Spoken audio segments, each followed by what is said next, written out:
Yeah. Den.social. Yeah. Ooh. Yeah. Dragon chain, dragon chain, dragon chain, dragon chain, dragon chain, dragon chain, dragon chain. Mine 10 blocks on a blockchain. My ETH father for the got paid. These dragons selling like they hotcakes. We go to the moon like we don't got breaks. If you want to transact on a marketplace, dragon chain, dragon chain, dragon chain. Dragon chain, dragon chain, dragon chain, dragon chain, dragon chain, dragon chain, dragon chain. Mine 10 blocks on a blockchain. My ETH father for the got paid. These dragons selling like they hotcakes. We going to the moon like we don't got breaks. If you want to transact on a marketplace, dragon chain, dragon chain, dragon chain. My ETH costs more than your rent. I spend my life savings get a 10. Dragons get the hottest coming next. Me and Joe Rose make a bet. All this shit seem new to me. Mix a blockchain with security. Keeping data safe is the fluency. How could you not fuck with the company?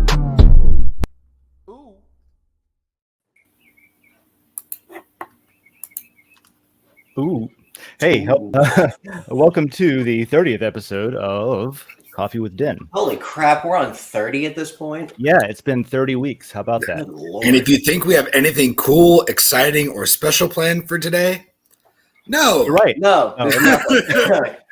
Wow, those It's a were normal stark show. differences. Nobody celebrates a 30th anniversary of a show. That's not a thing. Of course not. I just am surprised we're at another rounded number. I was just noting that we were. I wasn't calling for a celebration of any kind. I just didn't want to get anybody's hopes up. Well, fuck me then. God.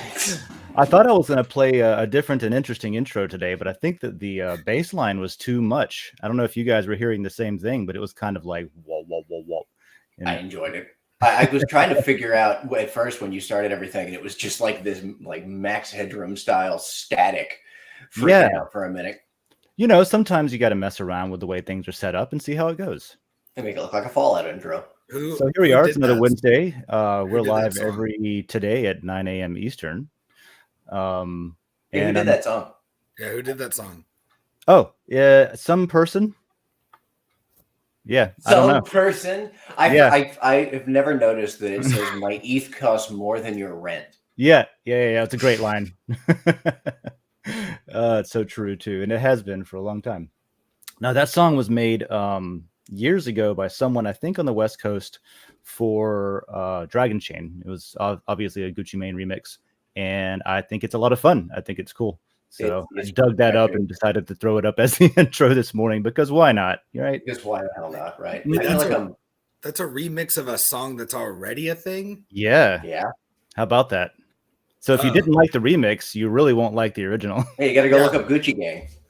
I was like, this is all right. I think I know what the song's about. My guess is Dragon Chain.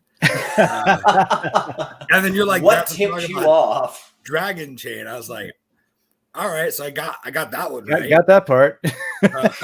1-0 for this morning. Great there. You're winning, man. We should go to the contest layer next. Oh yeah. Oh, yeah, we should actually. There's probably some good stuff in there. I'm gonna beat a bunch of people in chess. Watch out. So if you're I've been actively playing chess to get better at those. Yeah, and I have not improved in chess at all. It's not been good. Well, just you're watching. You got to play. So yeah, if you're watching here, I've got a funny photo up. Figured I'd start the day with a little bit of wrestling. This just looks like shit that would happen in High Springs. Yeah, I just love some of the things that I see pop up on Den. Like, I don't know. It's we got good people. There's good memes usually. Mm-hmm. So today, like I was saying, 30th episode, it's May and we have new layers. So we're going to talk about that. We're going to answer a couple of questions. We're going to see what's hot on Den. We're probably going to talk about some things that come to mind between now and then that we don't know about yet because we kind of just make it up as we go. And if anyone would like to join and hang out with us and talk a little bit, there is a link in the Den Lair. If you find the post that says Coffee with Den episode 30, should be close to the top. There's a link in there where you can join the call live. And then also you can pop in some comments in the chat and in the reply section as usual. Let's get on with the feedback. What do you think? Yeah, that's a good place to start. I think that's probably a good place to start most days. I moved it to the top on the agenda, actually, if you notice. I used to have it below like to get around to it at the end. But I'm like, let's just start out at the top.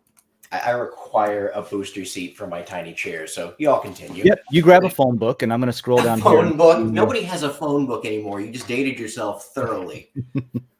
I used to drive a truck with a phone book under me when I was a kid. Could barely reach the pedals, but it worked for being able to see. So, Y'all Weird says, really fucking excited for the Linux layer. We're going to troubleshoot the shit out of some shit together. Me too. That was my layer that I proposed, I don't know how many months ago, but it's cool. I've wanted it for a while. I wanted that in a mining layer. I've been a Linux fanatic for a long time. I've been using it since about, what year was that I really picked it up permanently? I guess somewhere around 2004. Yeah.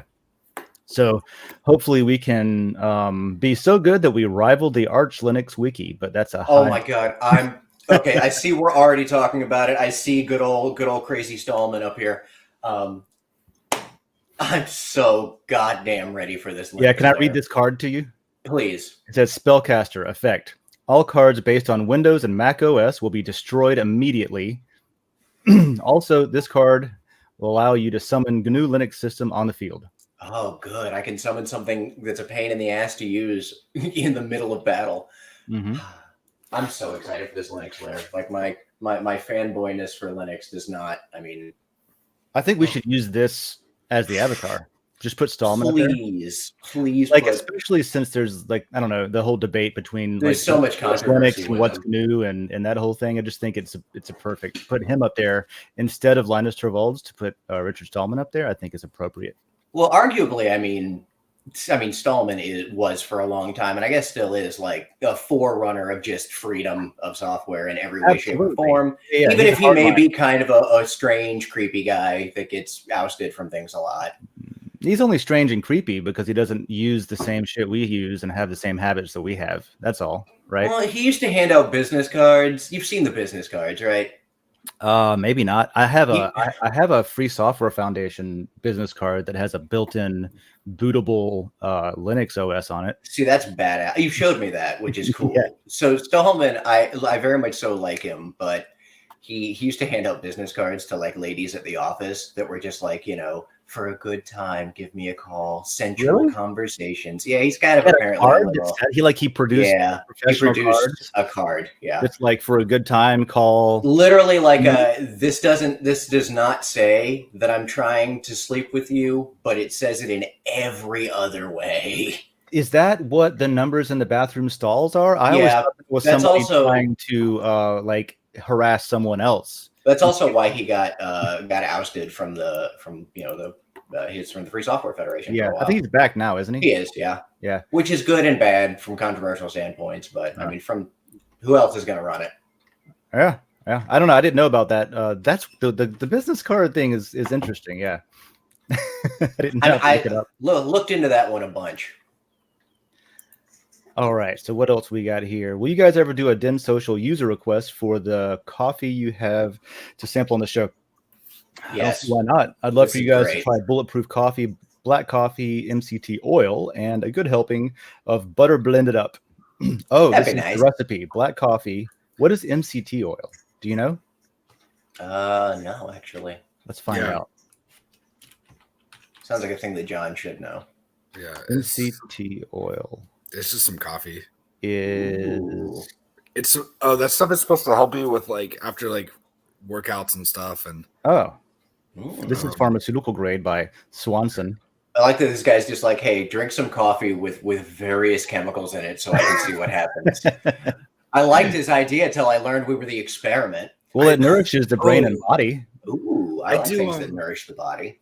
I've got one. I think it's actually that. Here, I'll be right back. Okay. All right. Does fatty acids make anybody laugh still but me? Because whenever they used to say that in school, I chuckled every time. Well, I've been paying attention to fatty acids more lately because I think I was talking to you about how neither of us can absorb cannabis edibles properly. God, it sucks. Right? And I was talking to somebody at the dispensary about that, and they said that some people don't have, I don't know if it's an enzyme or what, but basically that the cannabinoids or whatever they are can't bind to the lipids or the fatty acids to be processed in the liver or kidney or whatever it is. And they developed, they have an edible a little pill that is so it's already pre-bound to lipids. Okay, that's cool. So if you can't process it, it's already bound, so it can be processed. So that's all right. So that's cool because like every time I get edibles from dispensary or from people or whatever, there's always like the only eat half of this. You'll go to another dimension, and I'll eat the whole damn bag, and nothing will happen. Like when I got some gummies a while back, and I essentially ate all of them as an experiment. I was like, I have to know, so I ate all of them, and nothing happened. Yeah, well, that's kind of how I found out too, and then, so MCT oil apparently is good for your brain, is what this says. Oh, so I'll have to check it out. You have this like fake? No, it's not that. I guess it's some kind of like fake coffee thing. Rasa. Yeah. So it's coffee. I think it's just made from like mushrooms or some shit. I don't know. Show it again. Mushroom coffee? Oh, so like dirty rasa. So that's probably like no, it's coffee though, right? So there's another thing called mud water or something like that. Mud, where it's like mushrooms and stuff blended up and all that jazz. I had that as like a creamer actually, and I really liked it. It was some kind of like mushroom based creamer that I really liked. But what's that coffee that like it's extremely expensive because it's been eaten by an animal and then like digested? It's like a cat or something. They eat the beans and poop it out. I saw it in a movie, Bucket List. Coffee. It's a lemur kind of thing. Yeah, that's what the movie said too. So that's Poopy Luqua. Yeah, there you go. Poopy Luqua. That sounds about right. I literally Googled poop coffee. Yep, there you go. So also, have you ever put butter in your coffee? No. I saw. Well, yes. Some late night host did that. And I was like, it's just, I guess, milk, kind of. Why not? And I tried it. It's not bad. It's weird. It's oily. I feel like it would be oily. Also, you'd have to get like unsalted butter. Could you imagine putting just a salted stick of butter? I don't have to, but. Well, how salty do you want your coffee to be? Depends. It's personal preference. None of that sounds good. No, you see, nothing about any of it sounds great. Well, you know what else doesn't sound great? All of the ingredients in a Reuben sandwich, but when you put them all together, it's great. So maybe that's what this is. As in somebody who's not a fan of sauerkraut, I'm gonna have to disagree on that. Me either. I don't like sauerkraut either. That's what I'm saying. But throw some Thousand Island dressing on there. Put it on some rye bread. It's not bad. It's pretty good. It goes together. I haven't had a Reuben in a while. Yeah, give it a shot. I like Reubens. What is wrong with you? I do too. I'm saying I love a Reuben sandwich. I don't like any of the ingredients on their own. Is that one of the few acceptable things in America that people will eat sauerkraut on? A Reuben? Yeah, I guess. Like a Reuben and maybe a hot dog. Like hot dogs maybe is about the only other thing that I see around here that has sauerkraut on it. Sauerkraut to me is also usually like, it's more like a condiment that goes with it. So it's more like, I'm not putting a sauerkraut on my steak or on my burger. You could. You eat it with, like, especially like in other countries, right? You'll eat it with other food. What is sauerkraut? It's like a side, right? Or like red cabbage or something like that. Yeah. Yup. So yeah, I'll have to look into this. I guess I have to buy some, unless you want to send it to me, Chad. Email me some coffee. But bulletproof coffee, yeah, I've seen that advertised. I've never tried it, but I wouldn't mind ordering some. I would have to order some MCT oil too, and then I'll have to review how that tastes with butter. I'm googling what the hell sauerkraut is even made of now. Actually, as I go down, I forgot. I want to make sure. Oh wait, I already tipped that one out. I don't want to double tip. Be all weird. Stop. Escape. Cancel. How do you cancel a tip? Can you not cancel a tip? I don't know. We should get something that works for them and ask them. Oh no! We're discovering a bug live. No, you click off the screen. There should definitely be a little X button there. No, you just click off the screen. It's fine. It's fine. All right. So you've got one. Who haven't I tipped? Chad, I'll give you a tip for the coffee. For the coffee suggestion. Actually, do this. Ask him like what. Send me coffee so I can order that. That's the most nondescript like thing. Send me a link so I can order it. It sounds like a spam bot. When they get the tip, it's going to say what it was for. It'll link to what you got the tip for, so they can always go and see what it's in reference to. But there were like 4 things. Well, that was just. Do you want him to send you butter? A link, so I can order it, sir. Oh, not okay. yeah. So you want a link to butter? Like which of the 4? What if he sends you a link? Chad, send him a link to just. I'm obviously talking about the bulletproof coffee and the MCT oil, right? I know where to get butter. You found the MCT oil already, so I feel like you're good on that one. I mean, I googled MCT oil. What if it's a different MCT oil? Yeah, like what if it's like a knockoff that's bad? Like remember when essential oils you used to go and you buy one for like $3 and it's like it's just perfume in a bottle. Yeah, and like all the people that think essential oils mean it's essential, like it's necessary. Yeah, it's needed for you. Essence of it. It's essential. You have to have this or you'll die. No, it's the essence of a flower. My God, I still need to bring you. I need to bring you that binder that I got from you that just has the mountain of like pagan research in it. Yeah, no, that's fine. Bring that up. Dig up my high school pagan days. That's great. Oh, there's a lot of good stuff in there. There's a lot. You went through and did some journalage. Yeah, I had years of that under my belt, and I came to the conclusion that it was all just the same thing as every other religion. And yeah, pretty much. Every time anybody prays, it's just like the same thing that like casting a spell is my opinion. It's just like concentrating on some change you want in the world and focusing your energy on it and praying to either a god or deity or a crystal on your shelf. Crystal, or it doesn't matter. You just focus on what you want. And so that was my. If anybody wants to know the secret to religion, it's that they're all the same. They're all derived from the same core concept. I love how we're just casually spouting out just really like deep truths about the universe. I don't know if there's welcome to Coffee with Dan. Not a universal truth, but this is my truth. All right, I'm not saying that's the truth for you, but everyone's different. As there's one thing that people will know about us here at this point is that we'll just tell you our opinion pretty much right off the bat. Like, on topic or not, we will. Yeah, it's like we will not be asked. We will not. It's great. It's great. I love the show. I love the idea of somebody tuning in and being like, "I'm going to learn about some cryptocurrency," and it's like, "Hey, religion's all the same. Religion's bullshit." Like, we're just up here pulling a full George Carlin. Yeah, you can learn about cryptocurrency on every other show on Den. Monday. Yeah, Monday we're through just Thursday. the fun one. Yeah, but this is the one where we're waking up and drinking coffee, and that is the show. I haven't been up for 2.5 hours playing Oblivion. Oh, I saw you this morning. I know. You called me out on it earlier. I was almost late to being on the show today for the people listening. And he texted me and I was like, I'll be on in like a minute. He's like, yeah, as soon as you close that Oblivion gate. And I was like, yeah, Patrick Stewart told me to close shut the jaws of Oblivion. I have to do it. Yeah, I have Steam open still because I was downloading. What was I looking at? I was looking at Far Cry 4. I never played that before. I think I have that. So, and then I saw Gravity Crab is playing Oblivion. And I'm like, dude, you got a show in 10 minutes. What are you doing right now? Of course you're playing Oblivion. Far Cry 4 is great, actually. That's the one where you're in like the pseudo Nepal type country. And it's a lot of fun. It's got one of the better storylines. Okay, good to know. I like Far Cry, so. Well, I hope I do. I've never played a single one of them. It's a good place if you're going to play one. Climb towers. Yeah. Climb towers of the game. We have a question from Dragon Chain Holder.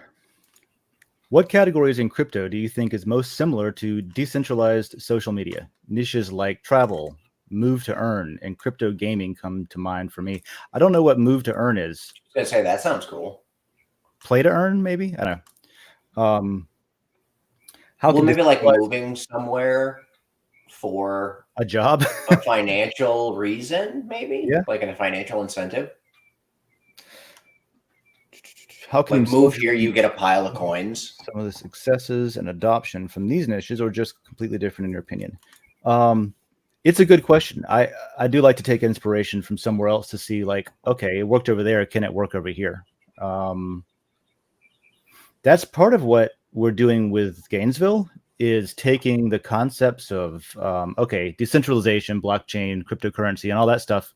And that's fantastic. That's good stuff. I love that. I want everyone to adopt it. But I want to know how much of it is real in the sense that it can be applied locally in a way that matters. If you strip out all the money and the DeFi and the get rich and the blah and the scams and all that, does the technology fundamentally help with stuff that you're doing? You know what I mean?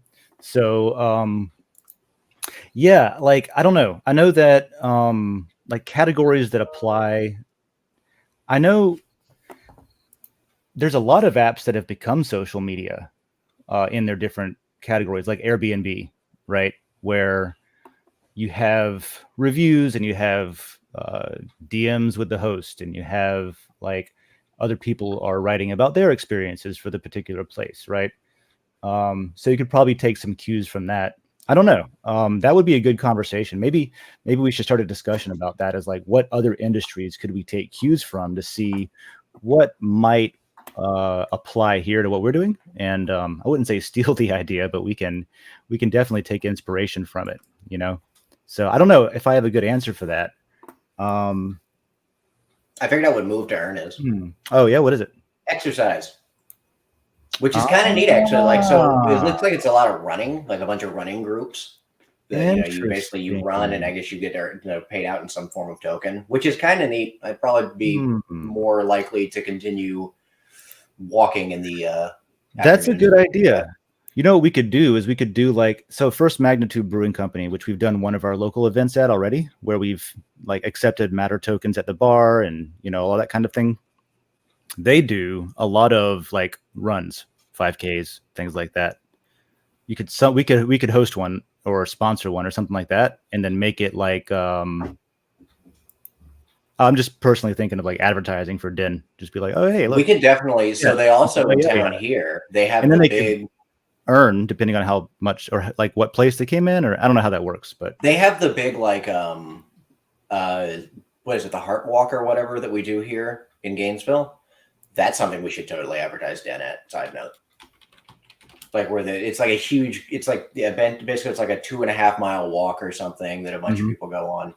It would be a cool idea to have a gym where all the machines were hooked up to like a play to earn sort of thing, where it's like, I had this idea a while back of like outfitting there's a bunch of hamsters running in a wheel at a gym at all times. Why don't they use that to turn the lights on? Why are you paying for power? What kind of gym are you going to? I don't go to a gym. And you could hook that up though to like some sort of payment system to where however much power you generate gives you some sort of cryptocurrency reward token. That would be interesting. See, that would be neat. Yeah. Or a Peloton could do that with their crashing business model. They could revitalize it with a sort of like online points contest thing where they have like they could implement a reward system that is a loyalty system, right? And then get everybody kind of like the Apple cult where everybody's like gotta be on the Apple ecosystem. They could do the Peloton ecosystem where people have provable runs and reward systems and stuff. I'm just brainstorming now. I don't even know if I'm still on topic. So yeah, I don't have a good answer for that, but there's my answer. So let me make sure I tip this out. Thank you. Thanks. Sorry, I didn't have a better answer. Well, thanks for the random thought of brainstorming there. A discussion about it in the lair. All right, thank you, Dragon Chain Hodler. All right, what else we got? I think I saw a Josh O down here. I think I did too. Let's see, we got Chad, we got Dragon Chain, we got Josh O. What do you guys think about the ETH name service? Been thinking of picking one up for the future, and in the next year or so, do you think people will start buying them up like they did domains? So if you're not familiar with that is, the ETH name service is basically a way to not have to tell people this long 0x, ABCDEFG number that you have for your Ethereum address when they send tokens to you and things like that. You could register, for example, gravitycrab.eth or tswiftorguy.eth. And then somebody could send Ethereum or other cryptocurrencies that it supports to that name address. And then it's like a DNS lookup, right? Right. Where instead of, Google crypto.com, they have an IP address, like their DNS server is 8888, or it might be whatever number. So it's similar to that. What do I think about it? I think it's a good idea for people that think that that's a problem.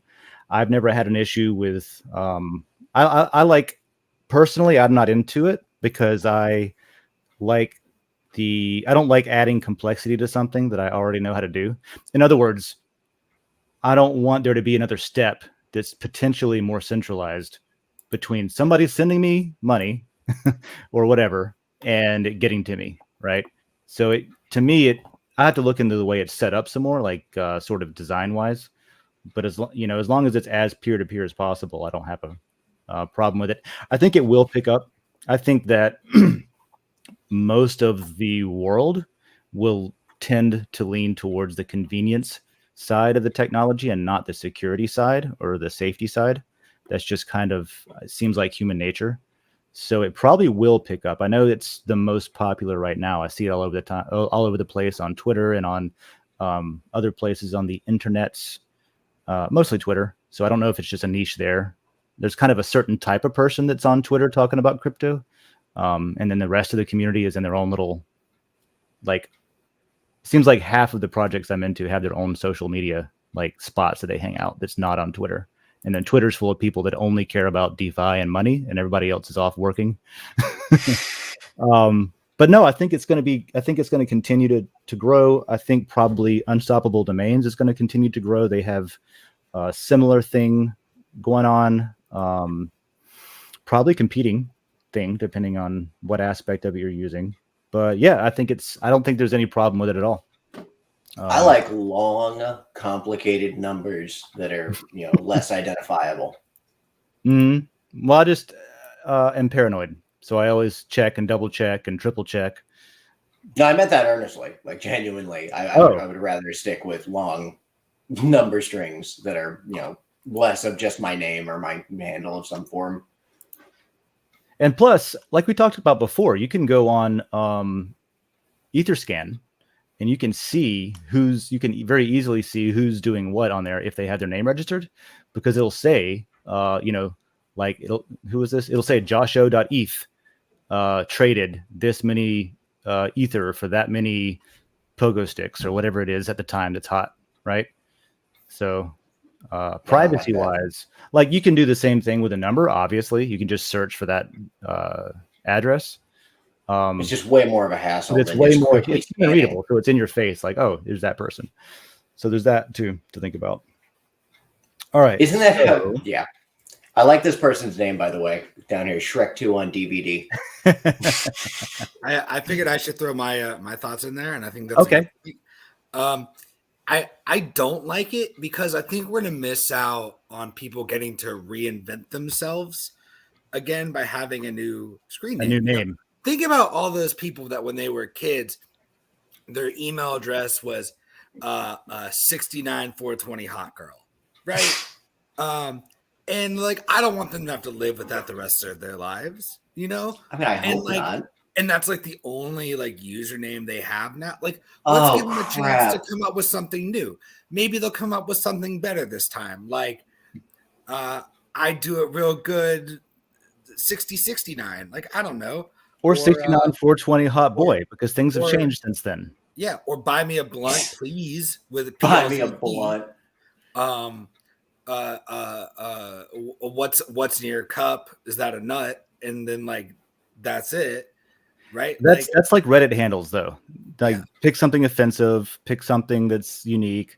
Like I think one of my favorite Reddit handles back when Reddit was like useful, I guess, was really famous account called Potato in My Anus. I think everybody knew that person for a while. Really great content. Rim Job Steve. Yeah, just like incredibly silly names, stuff like that. I agree, but it's still better than 69420 hot girl. Yeah. So, I want to give people I think they're going to do better. I didn't say much better, right?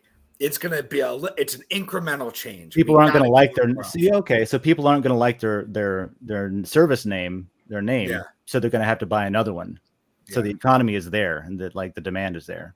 Yeah, people reinvent themselves all the time. They're going to just buy a new ETH name, right? Yeah, I think that's it's a way for people to grow. You know, we got to give them more opportunities to prove us right. Well, you know, humanity's not over. So are like way to look at it. Are people in the future going to have an issue where they're just going to be like, oh my God, I can't believe that when I was like 17, I made my ETH address that, just like the fucking, like just literally what John is saying, just summarized. Yeah, think about gamer tags. People that make gamer tags like 15 years ago. In the height of like Xbox, like yelling slurs on oh my God, Halo kind of thing. Yeah, it was bad. See, I was the PlayStation. Started getting banned for it. Yeah, it was bad. I was the PlayStation kid. Like my buddy Dom and my, Trey and Quentin and everybody, they all played Xbox, and I would sit there and listen to them just say the worst possible shit to people. I didn't even realize, by the way, I had skipped, speaking of Dom, he was in the comments talking about the MCT oil, and I didn't even see it. Good morning, Mr. Yeah. A couple of shout outs here since I'm looking at it. Good morning to John Smith, to Dom Del Buco, to Nomadic Gear, to Mladen Volukin, to John Smith again, to that's who we have. So good morning. John Smith again. Yeah. So apparently Dom does know not to go back to the coffee question, but cooking, somebody uses it for cooking oil, and then somebody says it's oily if you don't blend it with coffee. It's oil. Of course it's oily. Of course it's going to taste like crap if you don't put it in coffee. My father-in-law swears by oregano oil. I don't remember why. Apparently when he was in Germany in the 80s, that used to be like a thing that he'd do. So a while back, he was like, oh, just let me put a drop of this under your tongue. And he took it, and he had like a whole syringe full of it. Just went, and what was this again? Oregano oil. Oh, it was so damn. It was the spiciest thing I've ever tasted. It just concentrated. I've had different droppers at music festivals that somebody put on my tongue, and it was a different experience. Yeah, well, that's a totally different time. You don't usually want to let random music festival patrons put things in your mouth.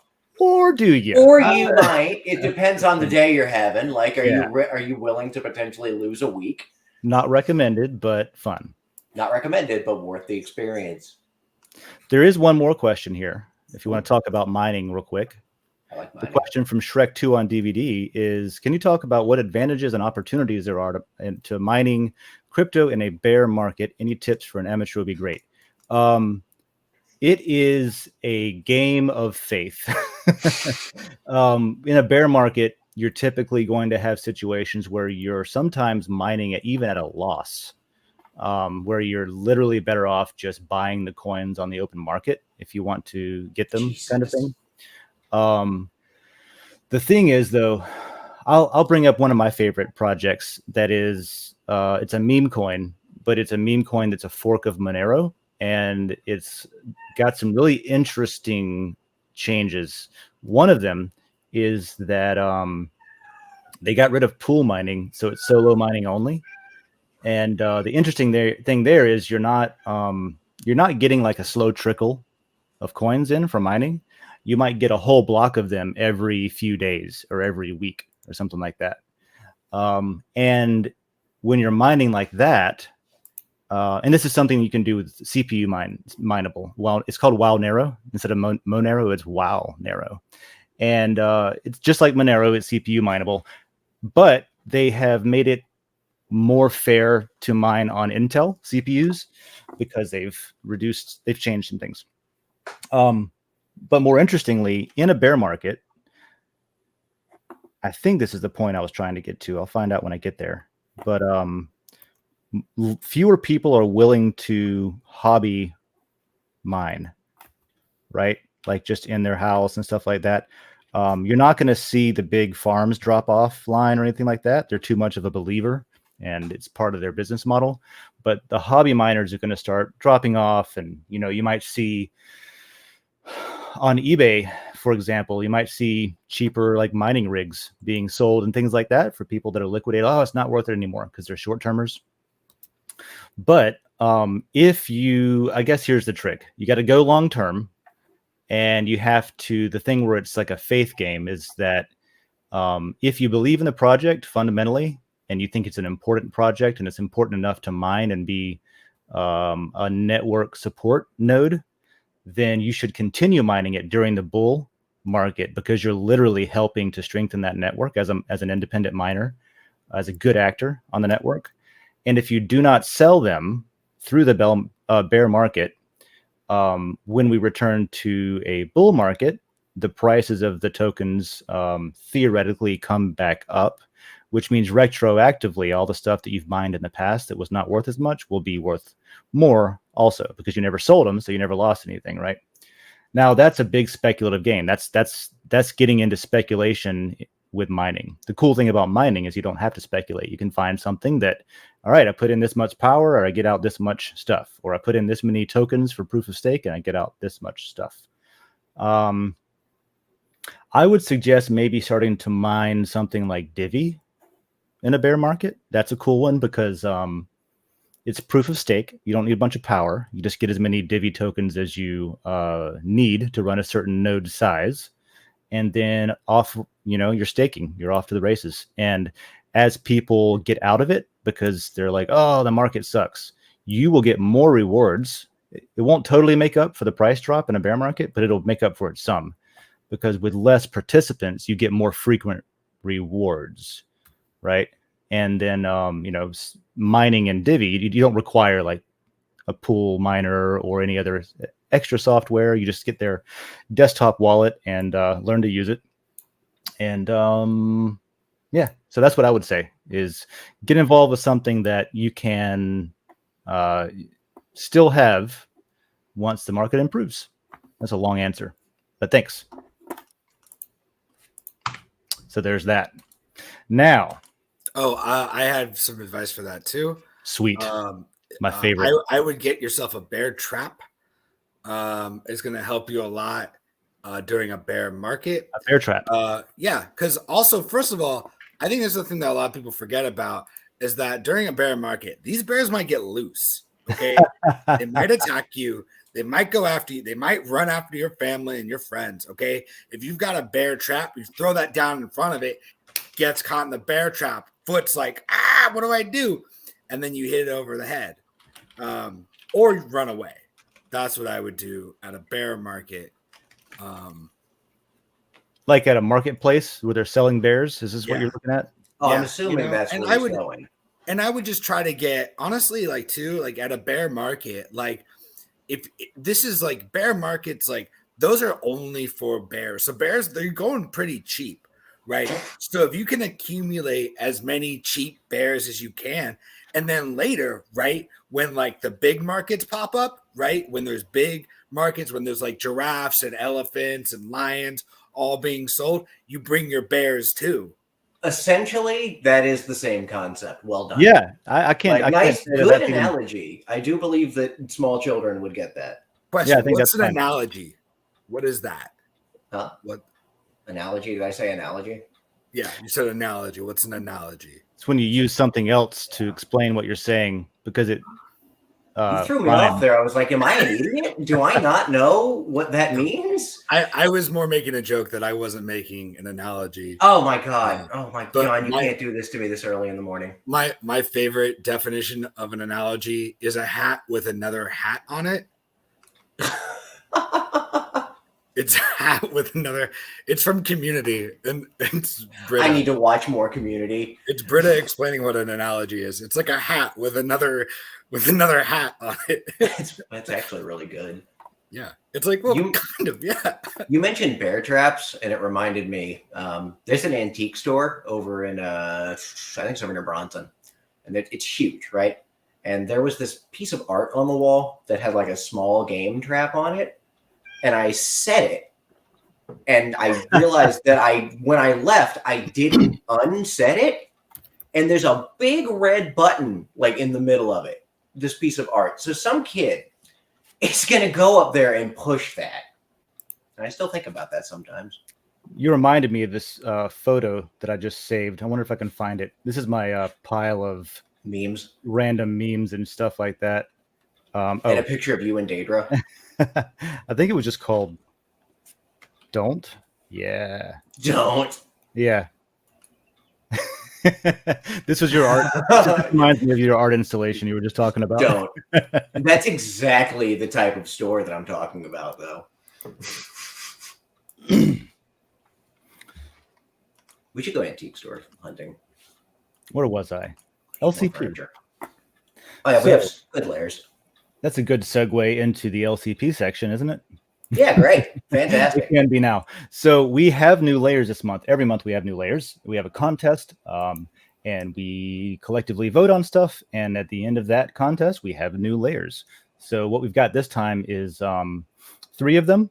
4 really, because I'm going to buy one with one of the new options we have. But we have the number 1 layer proposal as ranked by unique voters. That was India. And then we have the number 3 and number 5 layers ranked by lore committed. And that was, let's see, Japan and GNU Linux. So India was proposed by VKB. Congrats to VKB. He's been on the show before. And yes, absolutely. And I know VKB had some issues with being banned early on from some like blocked from some layers. Now you got an India layer, so you're not blocked in there. So that's awesome. The hell yeah. So then the Japan layer, that was, which I didn't have to buy because like my lovely wife has desperately been wanting this Japan layer for a while. Good. And I told her, I was like, look, if it doesn't get created this time, if it's in the top 3, I will get you the layer. So thanks to everybody that got me out of that. I got a little bit of all of these. I wanted to make sure that Decent Games got some and that I got some so that I can give them out a little bit too. Because like I even met somebody and when I was in Miami that was from Japan. I was telling them about Den. I was like, oh man, cool. I wish we had. Yeah. So really cool, that was proposed by YM Dragon. And then GNU Linux was proposed by yours truly. That was my layer. The GNU layer. Yeah. So those aren't live yet. Those will be live soon, this week probably. And then let's see. As a reminder, you don't have to. Okay, back up. These numbers here, 2.1, 2.2 million, 1.6 million. That total lore committed will all be 1-for-1 swapped into lot, the NFTs that come with passive income and ownership and all that stuff. So you'll get those in your wallet whenever it's created. And then we've actually gotten the export option to OpenSea disabled right now because you don't need to export them. We'll come back around to that later on in the development cycle of Den. But right now, yeah, just wanted to remind, some people were like, hey, how do I claim them on Ethereum, stuff like that. You're good. You got them. You can use them internally. You don't need to do any of the claiming. You're claimed. That button that people were pressing should have said export instead of claim. So just some clarity. And a couple of notes. If you didn't win and you're a runner-up, you can pay a small fee or a big fee, depending on how close to winning you were. And you can still get that layer created. And there's no difference. It's still, max supply is whatever the vote was. And the only difference is you had to pay a little bit of a fee to get it. Now, there is one more option. And this is what I'm going to use for Decent Gains. We put some extra lore in. I think it was like number 45 down the list. And let me just go to it here. Yeah. So let's see. Where are we? This is what we looked at last week. Yeah. Way down the list. So there's a new option. I don't know if you've noticed it or not, but you can pay 2,500 matter to create any of the proposals that have at least 8 unique voters, right? So this anti-work one has 7 voters. So that would not qualify yet. And then What to Mine has 2 unique voters, so that would not qualify. But Systems Theory would. And actually, that is Systems Theory is a brand new proposal from this month. From, if you're listening, Caitlin, Smiling Caitlin, you could create this layer. I'll have to give her a call because she was wondering, like, what are the odds of getting one created and how long might it take? You got 8 unique voters already, so you could, if you have. I know you've been stacking matter. Again, if you're listening, I know she's been stacking matter, so she might have 2,500 to create that. So that could be a thing too. I'll find out. But for sure, tutorials, right? And the idea here is we would like to give away, you know how I've been tipping replies, right? For people that have been replying. In the tutorials layer, number one, we got to get y'all weird to make a bunch of tutorials for us, right? He's got him a fancy new computer, and I think he can crank some out now. Oh, yeah, he can do that. He has the power. You and I can help too, but I want him to do it. He's got the i9, all right? We're over here with our baby Ryzen chips. So not only that, you know, we intend to obviously create some content. I'm overdoing a lot of Den tutorials anyway. But in addition to that, it can be a tutorial about anything. And then anyone who wants to make tutorials about something they know about, they can post it in this layer. And then we will reward those posts with ownership tokens instead of just matter, right? So I want to distribute ownership to people that want to make tutorials. So hopefully we get a good repository of tutorials and how to and things like that on Den. Yeah, that'll be fun. And that's definitely worth nabbing. We were talking about that last week, thinking it was trying to figure out if it was a good idea or not. And definitely worth it. Totally. All right. So there's that. So there's who won. There's that. I don't think there's any more info on the LCP. Oh, every month also there's an image.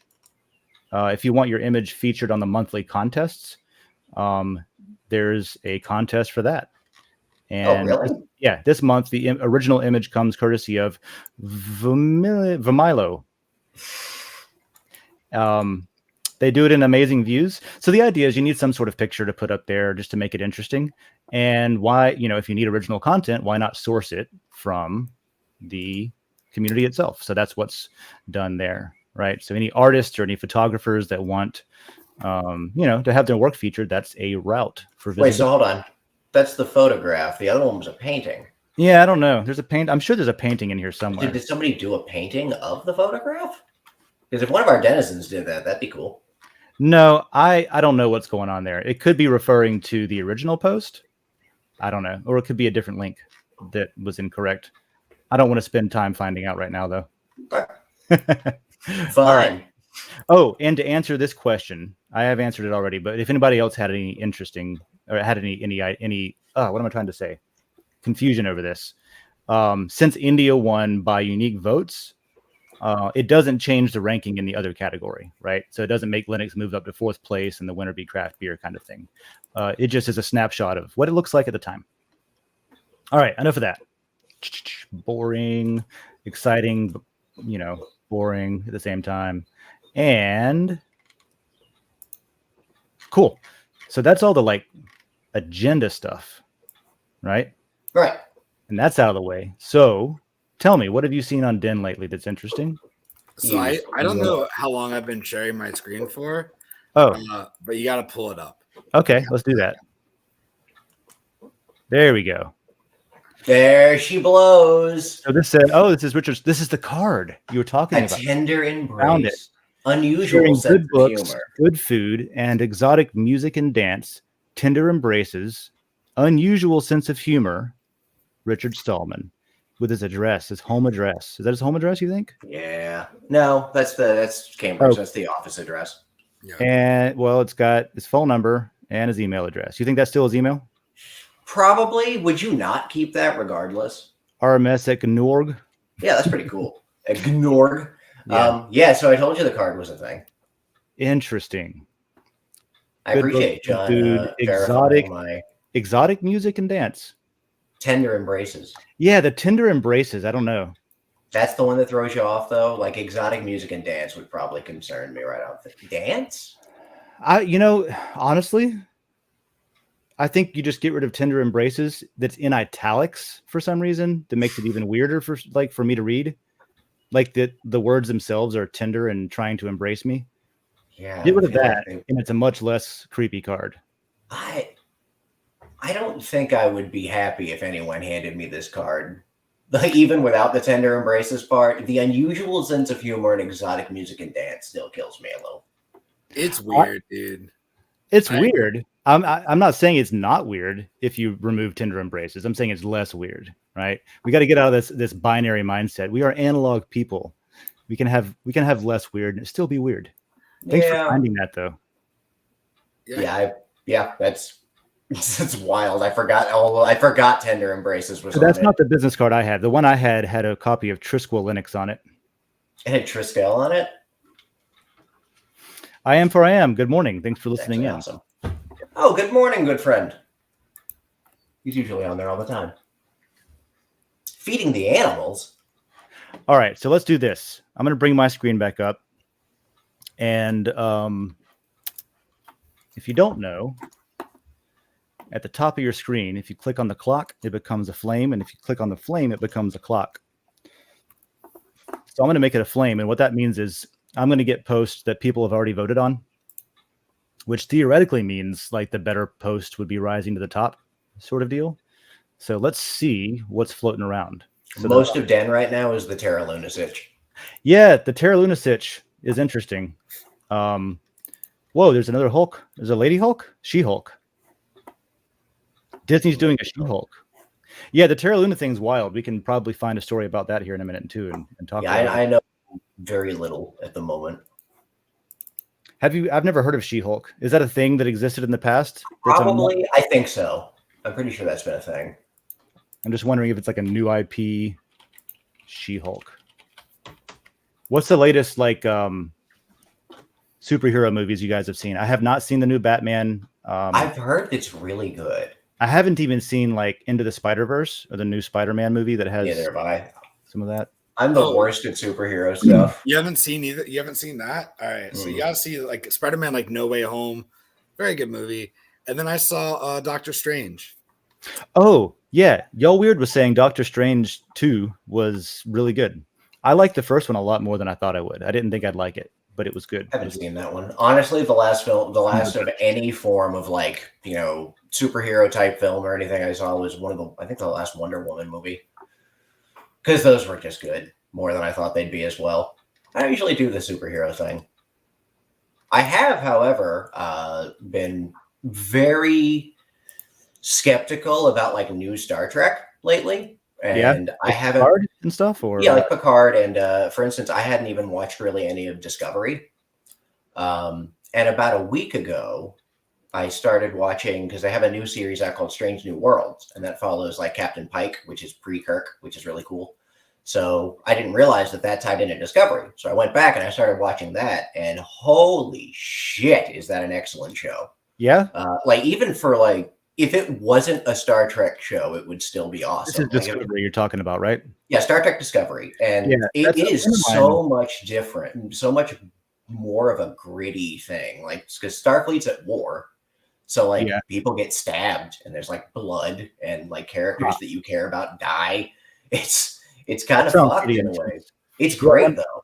One of our friends from Germany, Donna, when they were visiting last time, was saying that she was obsessed with Star Trek Discovery, like just watching it on the plane, watching it on the ride here, that kind of thing. Jackie watches some Star Trek with me because like it's the kind of show that like the Next Generation and everything, you can just kind of click into it and you watch like 3 episodes of it, and it's not like any of it ties together for the most part. But with this, like Jackie started coming home, and now she was like, "No, you can't watch Discovery at work anymore because you have to like watch it at home with me." Because now she wants to know what's going on. But it's good stuff overall. Some of it is there's a couple of bits that are slightly out there even for the Star Trek world, but all in all, good shit. Ow, Emma, why? Do you remember? I saw a picture of She-Hulk up here that I wanted to point out. Do you remember the televised, I guess it was the GOP rally or something, where there was this quote at the end, "And the best has yet to come." Yeah, I remember that. Where did I just lost it. There was the only thing I saw in here was the picture of Aubrey Plaza for like 1 second. Oh, here it is. So like, what if She-Hulk was like, "The best has yet to come" in this photo? That's what. Unfortunately, because this is what happens on every single Coffee with Den now, we have to circle back over to Fallout because this looks. I don't know why, but the background to this looks like the. You've never seen the cover to the first Fallout game. Like it looks because it has Fallout 1. Like so behind She-Hulk, you would have there's like all the burned out shit and everything. So it's like there's like 2 people on the front of that cover. And it's cool looking. Emma, no. Sorry, I have an angry cat in my lap. What have you guys, John? What games do you play? You play games. We're talking about movies, but what games do you play? John's muted. Oh, he's muted. He doesn't care. Because I was going to ask if he had seen muted. Starfield. I was talking and then it didn't work. Yeah, I just finished God of War a little bit ago. Ooh, oh shit! I almost was going to play that. I haven't played that either. When I was going to buy Far Cry 4, another good one I was looking at. Yeah. It was really good. I liked it a lot. I'm excited for like Ragnarok that comes out. And like, I know a little bit about like Norse mythology and stuff like that. So it was really fun playing that game, knowing like the real mythology. So you kind of know all the little hints and stuff that they say. And then the end of it kind of like threw me for a loop. It made no sense. Well, maybe that's because you played it wrong. It made some sense, but not enough sense, I felt. It needs to make more sense. So I'm very interested to see like what the next, because the new one's coming out kind of soonish, I think. Comes out in fall, I think. So I'm interested to see like how the rest of this story plays out. There's a lot of them I haven't played yet that I realize I should go back and play. God of War is one of them. Yeah. Elden Ring is out, but I've never played any of the Dark Souls. So do games where you die over and over and over and over and over and over again make you just seethingly angry? No, it's hilarious. Okay, then that's a great game for you. Like I tried so hard. I didn't realize what it was when I bought it. I was just like, you know what? They got a new cool looking RPG out. It's got some quests and shit. This is the Elden Ring you're talking about? Yeah. And then I was like, let's go. And then I bought it, and I don't think I made it past the first. I got probably like 2 hours into it. I made it just past the point where I can't return it on Steam. So I just own it forever now, and I'm never going to play it. You can give it to me. I don't think I can. No? Huh. I think I can share my Steam library with you. Interesting.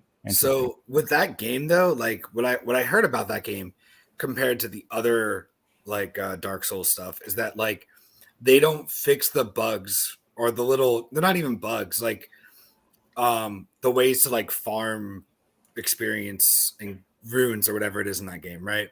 So you can like, if you get a little bit into it, you can go and then just sit there for hours and farm all that stuff and just build yourself stupidly strong, so you're not constantly dying. But you got to put hours into farming, you know. I mean, I played RuneScape, so that's kind of like a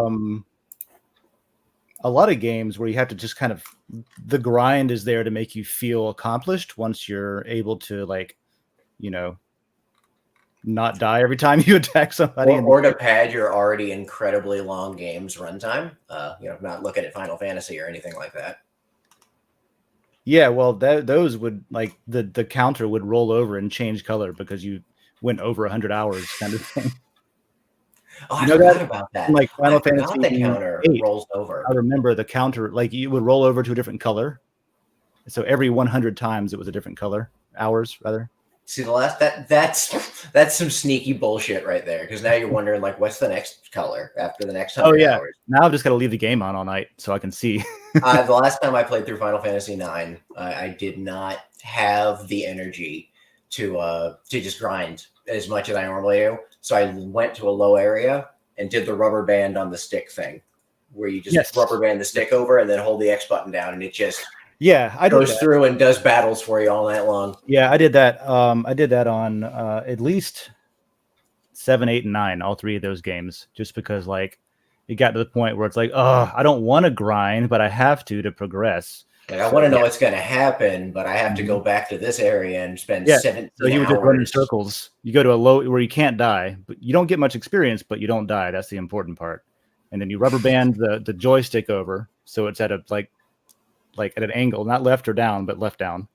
And then you change the camera where it's above, so it makes it go in a circle. Makes them stay in a circle. And then ideally, you have one of those third-party like auto fire button controllers. That's what I bought, a cheapy little Mad Catz with a turbo button. Exactly. So you turn the turbo button on, you rubber band that button down, and it's the confirm. It's also the attack button though at the same time.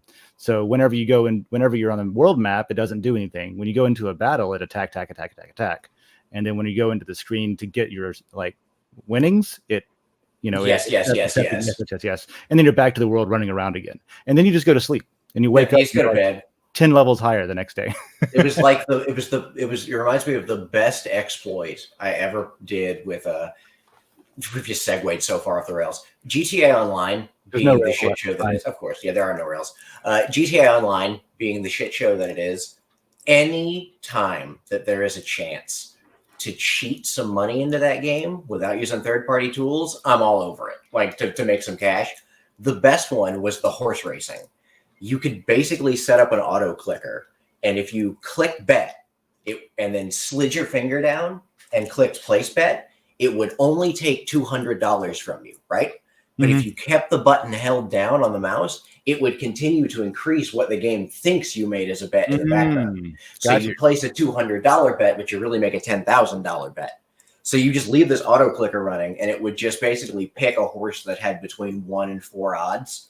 So I'd go to work and I'd come home. Like I'd go to work, I'd leave with 100,000 chips, so you could just keep paying out. I'd go to work and I'd come back and I'd have like $18 million in winnings. I miss that glitch so much. The cool part about those glitches on older games, especially, is like finding out about them was a different experience than it is today. You're not just reading, some article about all the glitches and exploits and, duping tricks that you can do. It might be in a guide somewhere. It might be, in a Nintendo Power magazine or something like that. But like, what was the example I was about to think of that I just? Oh yeah. So I remember, like in Final Fantasy VII, there's the double materia, where you could use an item twice. It would let you. It was something to do with like you selected it and you acted like you were going to use it, but then you changed your mind and put it back in your inventory. But the way the math worked, it never reduced it from your inventory in the first place before you used it. So when it adds it back, you just get an extra one. You just get another one. Yeah, I used to do all kinds of shit like that. But then it breaks the game because you have infinity potions and stuff. Like, oh look, I have 9,000 X potions. I don't die now. Do you remember we were talking about Oblivion? Do you remember the dupe glitch for Oblivion? I remember learning that one at school, and somebody told me if you do this dupe glitch on the PlayStation. So there's a glitch on all versions of Oblivion that can't be patched just because it's the math essentially again. If you have a stack of scrolls, right, and you click them twice, for some reason it equips that scroll, but also chalks that number up of how many you have in like a background buffer. And then if you go drop another item, it drops that number of that item. So if you have 100 and if you have 800 scrolls and you click on them twice and then drop a single watermelon, it drops 800 watermelons. But if you have a stack of 50 watermelons, it drops 4, but each are a stack of 50. And see, that is fine on single player games and stuff, right? It doesn't break for anybody but you, right? The fun part starts decreasing whenever you start exploiting things in your game, and eventually you get sick of it. For single player games that aren't online playing, you're not screwing anyone else over on that. Like I remember, in another thing in Oblivion that bugs me is you can get to the point where your athletics is so good. You can run so fast that I can just run to the top of every spire, grab the sigil stone, and close the gate without ever fighting anyone. Oh yeah, you can go fast as hell in Oblivion. And then that just got boring to me. But when it comes to online games and stuff like that, I pulled this article up that Joe Rotes has published over on Cointelegraph about transparency and fairness in gaming and contests and stuff. Because I remember Diablo and Diablo 2, the duping glitches, right?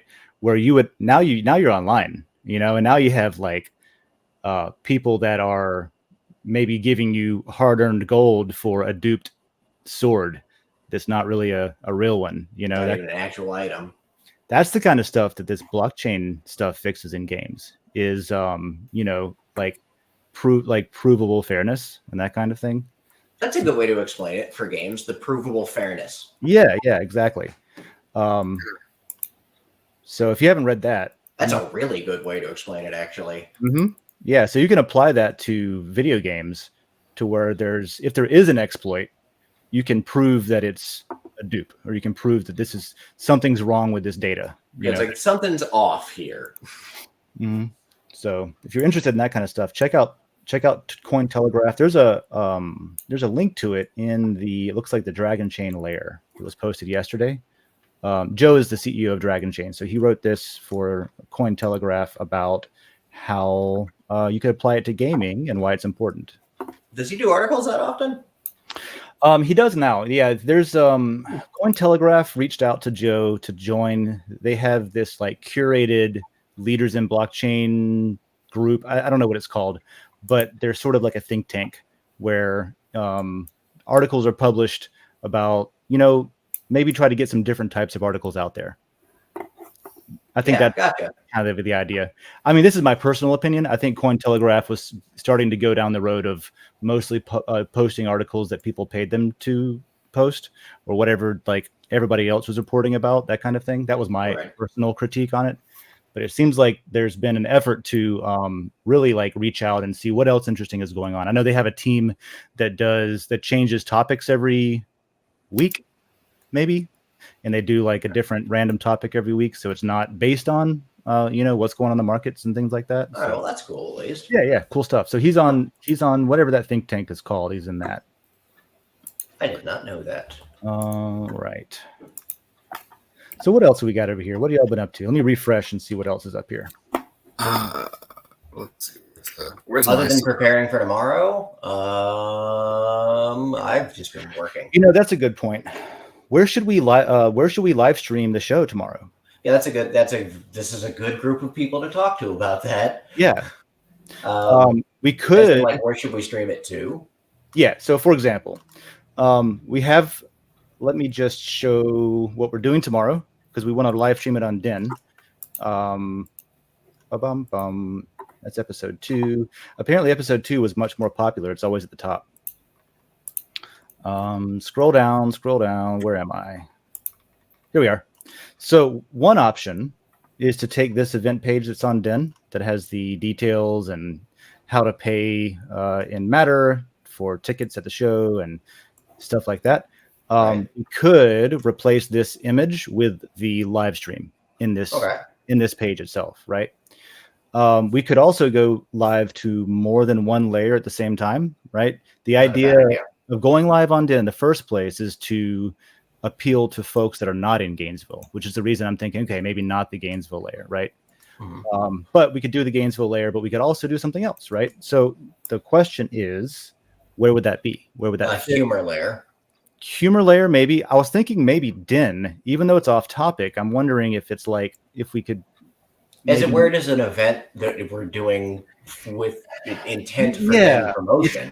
It's sponsored by my company, which is built on Den, and I kind of want to show it as a demonstration of like, okay, you can put on quality shows like this, and you can broadcast it on Den. But more importantly, and this is why I'm thinking maybe it should go potentially even in the marketing layer, because if we can get people internationally to tip the artists and performers on this show tomorrow, then for marketing purposes, Den gets artists and creators that theoretically create an account to accept the tips. So it's a way to get quality denizens. It's a way to get, like, we need to seed the platform with more creators, I think. And so that's what I'm thinking, is if we can get the Den community to tip out artists live, then me and you and John can show them how to use Den to accept that tip. Which is cool. I mean, that's a good way to get people onboarded. Yeah, that's what I'm thinking. And for that reason, I was thinking maybe even it could fit in the Den layer, but probably not.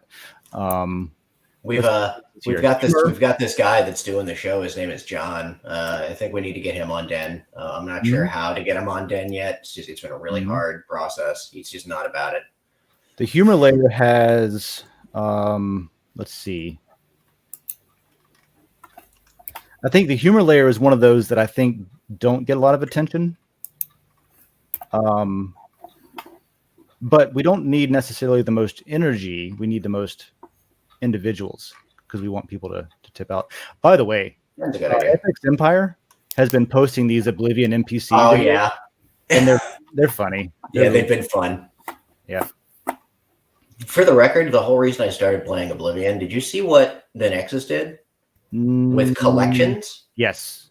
That's kind of interesting. It is cool. Yeah, it's like basically it's a list, right? Yeah, it's a mod list that if there's kind of sneaky bastards. I'm not the biggest fan of some of the shit that people at the Nexus do these days, but I'll still give them $5 every once in a while for the unlimited download speeds.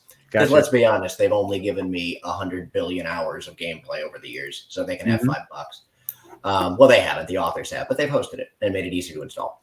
So basically, if you have a premium account, it's a one-click install. Like you click it, it tells you some little instructions to do maybe afterwards if you got to go touch an INI file, but it'll do all that shit for you, which is kind of neat. So there's some neat Skyrim mod lists I'd like to try out. Honestly, the Oblivion one, was a nice baseline, but I think I'm just going to kind of throw a bunch of crap on top of a mod list today to build a better one. Yeah, I did that with New Vegas. I used Wabbajack, but it's the same thing. I've heard Wabbajack is cool. I think.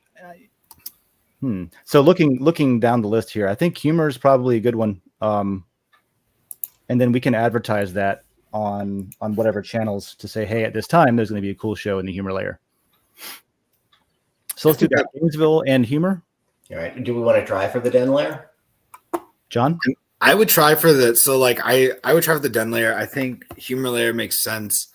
But I don't know how active humor is really. Yeah, I don't think it is. That's why I wanted to I don't think it's super I don't know. I think what's cool about first of all, putting it on the Den Lair is the fact that you're gonna hit people that aren't just looking for a comedy show, because that's really it is what it is, but it's also not right. Well, probably I'm just reading the description here. As long as we frame it correctly, I think it's fine, right?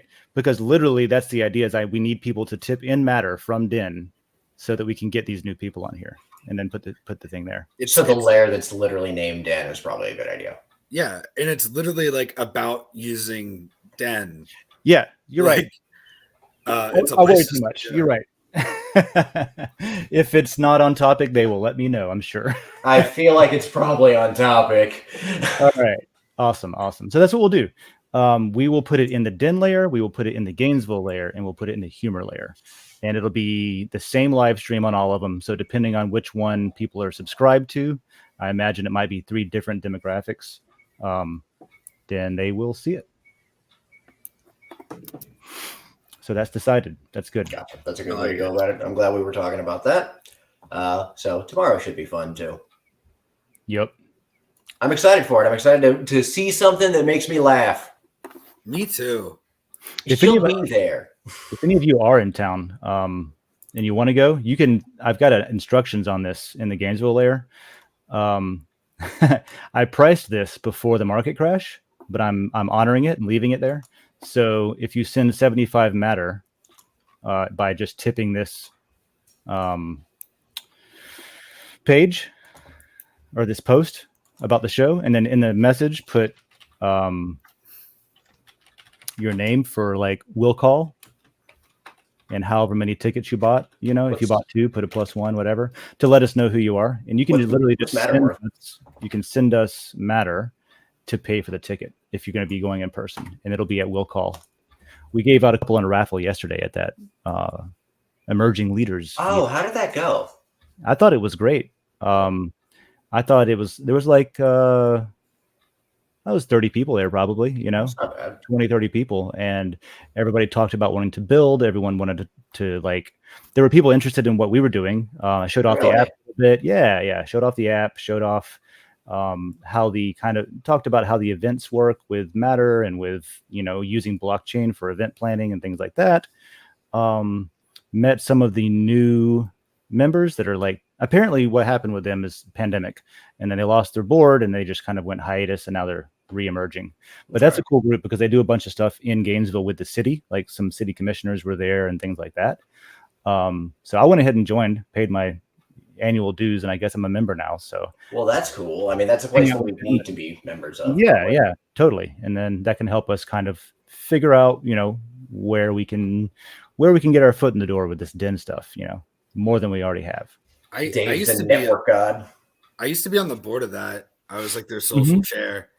And like I kind of got into it because they're like, we need a social chair. Will you do this until we find somebody? And then I was just like, sure. And I kept doing it. And then the pandemic happened. And it's like, well, there's no reason to leave because nothing's happening. So I was a warm seat, but it was a lot of fun. Like they do cool stuff. Like it's very much like a social club too, which is what I like about it, where like not everybody there is like trying to network and sell you stuff. Like some people are there like, hey, let me tell you about hey, do you need insurance? Hey, are you trying to buy a house? I'm a broker.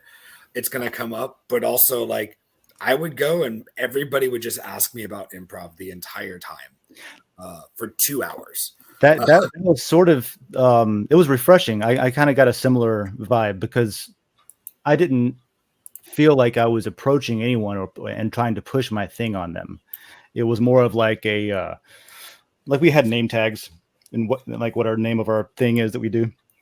And people would just ask like, well, so what do you do? What's your thing? I'm like, oh, well, I was the only one there that was doing anything with blockchain. So of course it was like, oh, how does that work? Tell me about blockchain. I was like, well, I mean, that was probably a useful thing.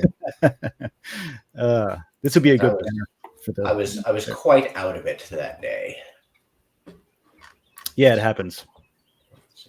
So, banner. What? We can have a Stallman banner, and then we can have. I mean, Linus has to be there somewhere. Well, so Joe's saying, like maybe something like this for the Linux layer. I was talking about the actual avatar. So this is a good shape, like a square or a rectangle for the banner. But then you had a little avatar, like you could just have the circle around Stallman's like mildly disheveled appearance here.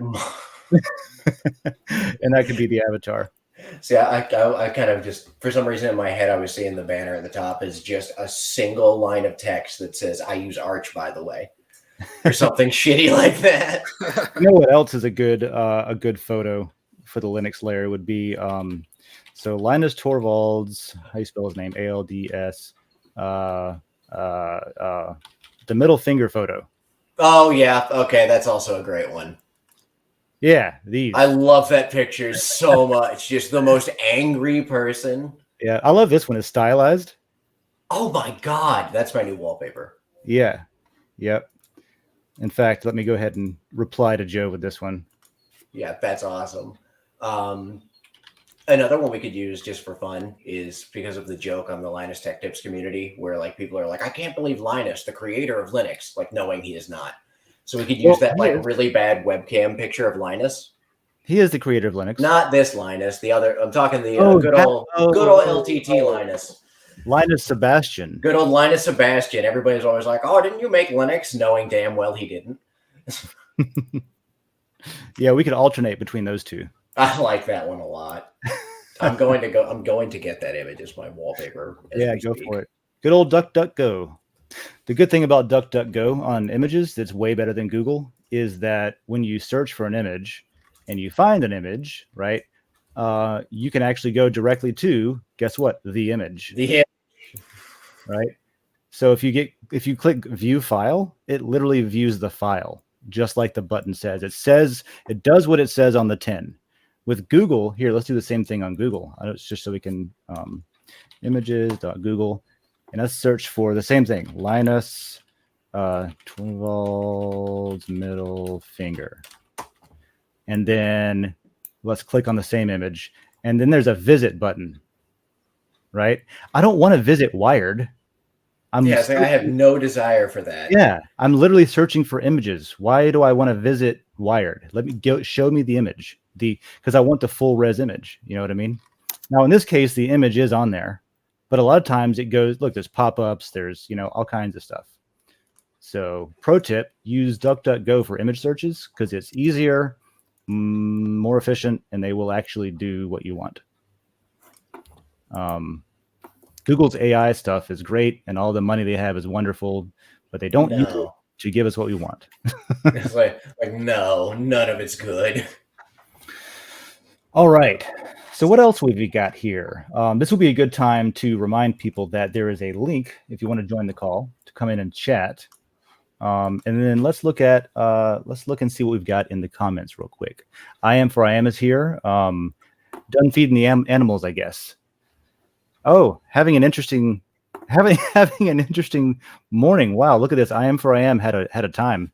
One of my cows stepped on my foot, made me fall into the water trough. The splash excited my bees, which was a killer. He's got killer bees. Just got stung in my eyes. So I hope you get better soon. And I hope that you don't need medical attention. I'm just going to play through. I am is live commenting his animal farm experiences, and I love it. And he's out. All right. Have a go. Have a good trip to the hospital, I guess. I hope you're okay. I hope that you're very okay. That's unfortunate. All right. So let's see here. I'm going to bring Gravity Crab out. Looks like he had some technical difficulties, so he'll be back. All right. You want to see what I've been working on? I do. I was going to say, what do you got up there? All right. I got to figure out how to make it like the bigger screen, though. Control plus. On what I'm doing. Control plus. Well, that's not going to like... It didn't do it. Where's the damn thing? All right. It was really interesting. Oh, for this. That's something else. Oh, okay. But this was cool. This was like Wilson did like a song or whatever. Mm-hmm. That's pretty sweet. Yeah, the original music. Also, I need an original playlist for I do this thing on Mondays where I sit here and stare at my camera in case anybody wants to ask me questions about things or get support. But I can never play like music I want to play because it's copywritten and I get my stream cut off. So I do need more, like if anybody wants to start throwing like uncopyrighted music on a list to make an uncopyrighted playlist, I'll tip you out for creating that. And especially once DMs are here, like next week, you could just DM me and say, hey, I made a list, and then I'll tip you out. Nice. What do you got? What did you want to show though, if it wasn't that? It's 1 second. I just looked up how to do it, and then it didn't do what I wanted it to do. Okay. Composition preview. Got it. All right. Is it on the screen that you're sharing, or do you need to share a different one, sir? No, it's a different one. All right. I'm going to show you in 2 seconds. 2. You'll just see my workspace as well for it. Ah, okay. Where's the tab I need? It's over there. You got to click on it. All right. Share screen. So you know how, like, whenever you guys leave, I always like to just talk to the audience and have a little one-on-one time. When we step out for a minute, yeah. Yeah. So this is this is what I made to play when you go to step away. Oh, yeah?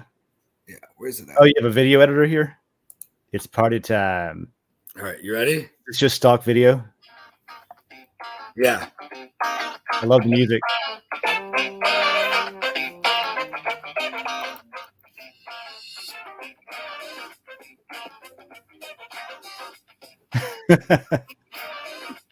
You will have an opportunity to use this. I'll have to upload it as an. Oh no, I'll have to show you how to use it. How to play a video from your computer.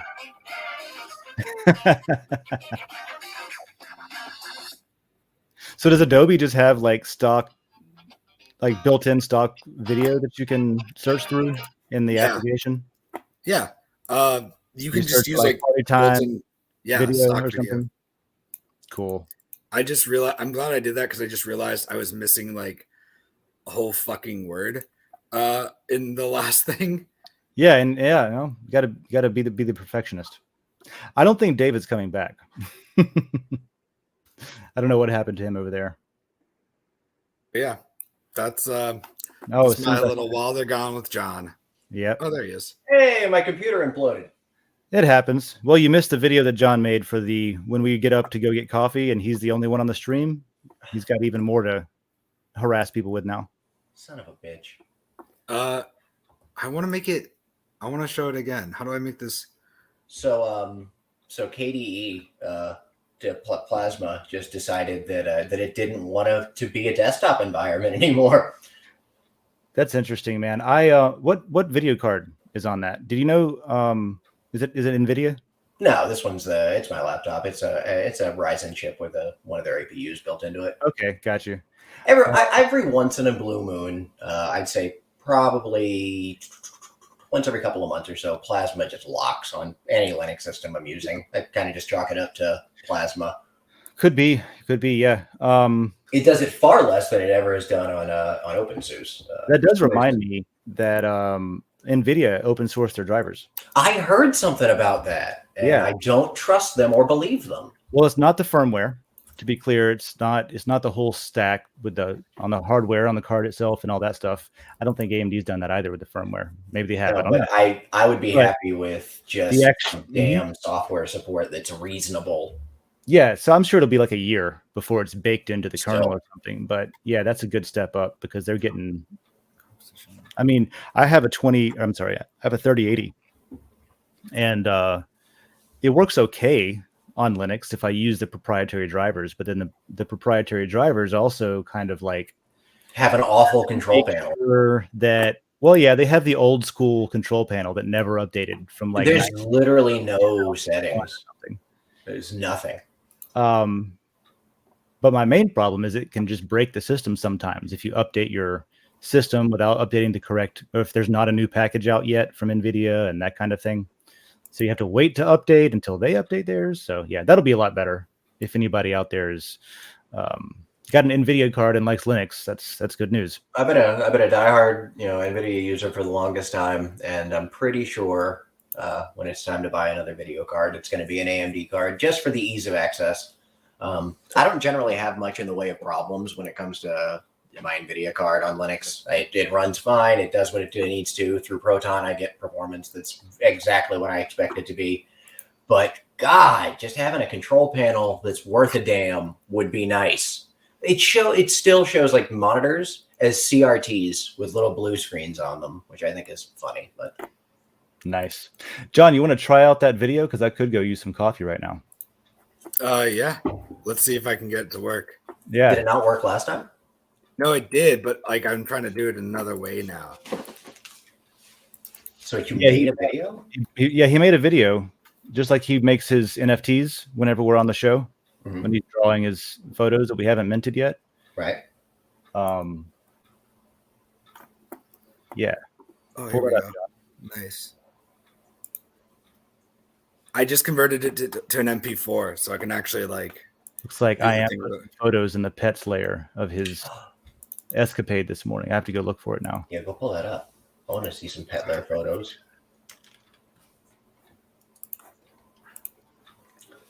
Growing up with a wife that, well, at the time she was my girlfriend. Oh, he was asking. Yeah, I am. Put photos in the pet layer. I thought Mladen was saying that that they did do that. Yeah, definitely go do that. Like now. Go do that. You growing up with a girlfriend that had her family lived on a farm. Taking care of the animals in the morning is weird. Like it's weird getting up and going and like feeding pigs and cows and shit. I grew up in the city. I grew up in the woods, man. You were in the sticks. Mm-hmm. Sure enough. We didn't even have one stoplight. Before I moved to Fort White, which had one stoplight, had a caution light too, a stoplight and a caution light. Fort White.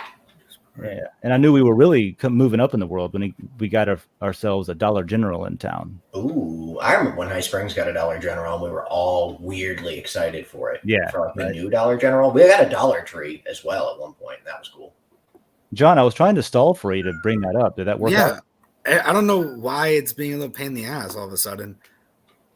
Where I was like trying to, I downloaded it as an MP4, so I was like, oh, this will be much easier to like view. And now, just open it in DLC player or something. I can feel his computer getting infected. I don't know how to make this like full screen either. I don't know. My how good I am at Adobe After Effects is about the same as I am with Paint. So I like that he fired up After Effects to make something. All right. Yeah, man. Last week it was Photoshop. This week it's After Effects. All right, ready? Do it. There it is. I'll be right back. It's party time. Audio's on. 1 second.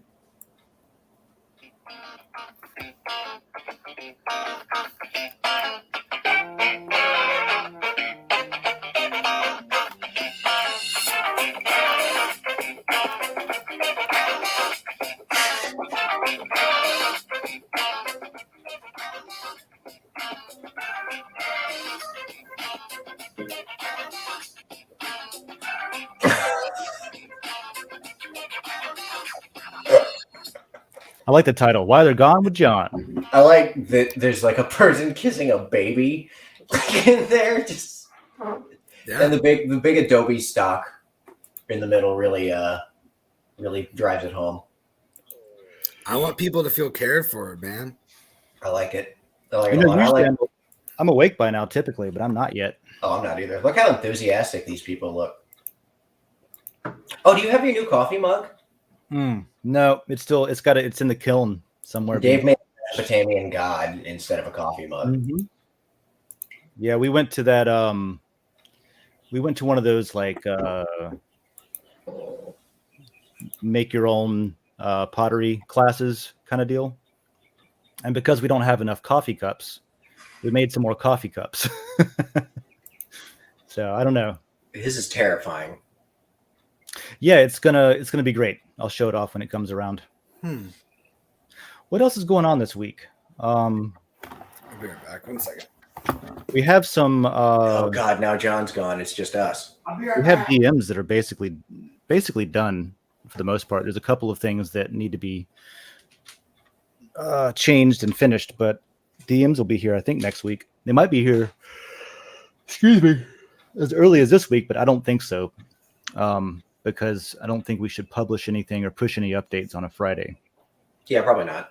Mondays are usually good. What is it? Friday is the day that you don't fire people. Right. I don't know why. I just think about Office Space. It's like don't fire people Friday, on a Monday. Or is it... Fire people on a Friday because it gives them 2 days to not to choose not to come back in and shoot the building up. Yeah, like, that's the reason. Like, don't fire them on a Friday. End of the week. All right, bye. Don't come back next week. Yeah, we'll come back. So what have y'all done this week? Anything interesting at all?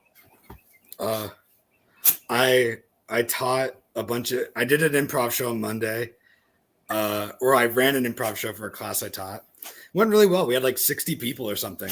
Damn. No kidding. On Monday. Awesome. Yeah. It was funny. So like, I don't think the class was like super promoting the show to like people. They were just kind of telling like a couple friends here and there. Yeah. They didn't think would judge them. And then their show on Monday was amazing. They were so good. And then all of a sudden everybody started sharing it. Oh, that's awesome. They're like, oh yeah, we're actually going to be good. Come to our show on Thursday now. Come to this thing on Thursday. Yeah, it's going to be great. Yeah. So it's going to be some of the same people on Thursday are doing the bigger show or the. Yeah. There's 3 sets Thursday, cool. right? Yeah. Well, Monday was their class. And they've done that on the internet. Now someone's going to crop that and say that I'm a white supremacist. Oh, God damn it. Now I did it. Yeah. That's why whenever I do that, I put my tongue through it and I just go. That way nobody can claim that it's yeah. It's just like it's a butthole. Wait, does that mean something? Does this mean something? It's okay. It means nothing. So it means okay. Is what it means. Yeah. Right. It also meant in 2003, my graduating class was 2003 from high school. And we did that all the time. 03. Right. Oh, really? It means look at my dick. Right. Yeah. And if you put it below your waist, like what is the game called? Like it's called this thing. It's like a look at my dick game. Yeah. So you can punch the person if they're doing that kind of thing. So that's a thing that like we used to play in the military, and like apparently law enforcement has the same thing, which is why it became known as the white supremacist. Oh, God damn it. I didn't even think about that.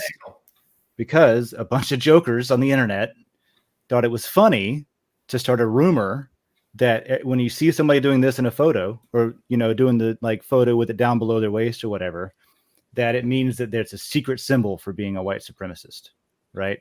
A white nationalist. Because that's bullshit. It travels way faster than anything true. Well, as they do, the media picked up on it because they will run anything they read on the internet apparently, and they started talking about it as if it were true.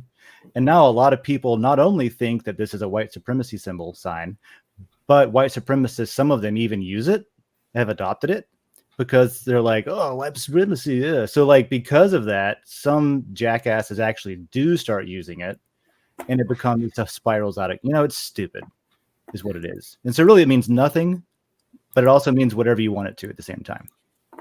Everybody should go delete their social media account. Except for Den. Just trying to throw that out there again. Just thanks for making my day worse now. I'm just thinking about that. Like, God damn it. Also, side note, the look at my dick game thing, but whatever, I'm gonna do it. Who cares? Ooh. Craig, nobody on here knows it, but Dave's met Craig, my boss, kicked my ass at that game. We tried for like 6 months because I started. I was like, hey, look at this. And he was like, oh, that's funny. What's that mean? He one time went around the corner, stood up on top of a shelf, made a noise, and was like, oh, God. And I ran around the corner like, are you okay? And he's up on a stool doing that. So it's like right at eye level. Like, he made me think he died. And see, that's the elaborate jokes that people used to play with each other. And that's and that's why there's so many, and this is the thing, is that's why there's so many of these photos of people playing stupid games like that with each other from like the military or the police department or things like that, is because you have like a bunch of guys usually that are confined, that are bored as fuck, and they just screw around and like have stupid childish fun with each other. And so it's the same thing that happened with the Ghost of Kiev. Have you seen that? The fighter pilot that like single-handedly shot down all these Russian jets in Ukraine.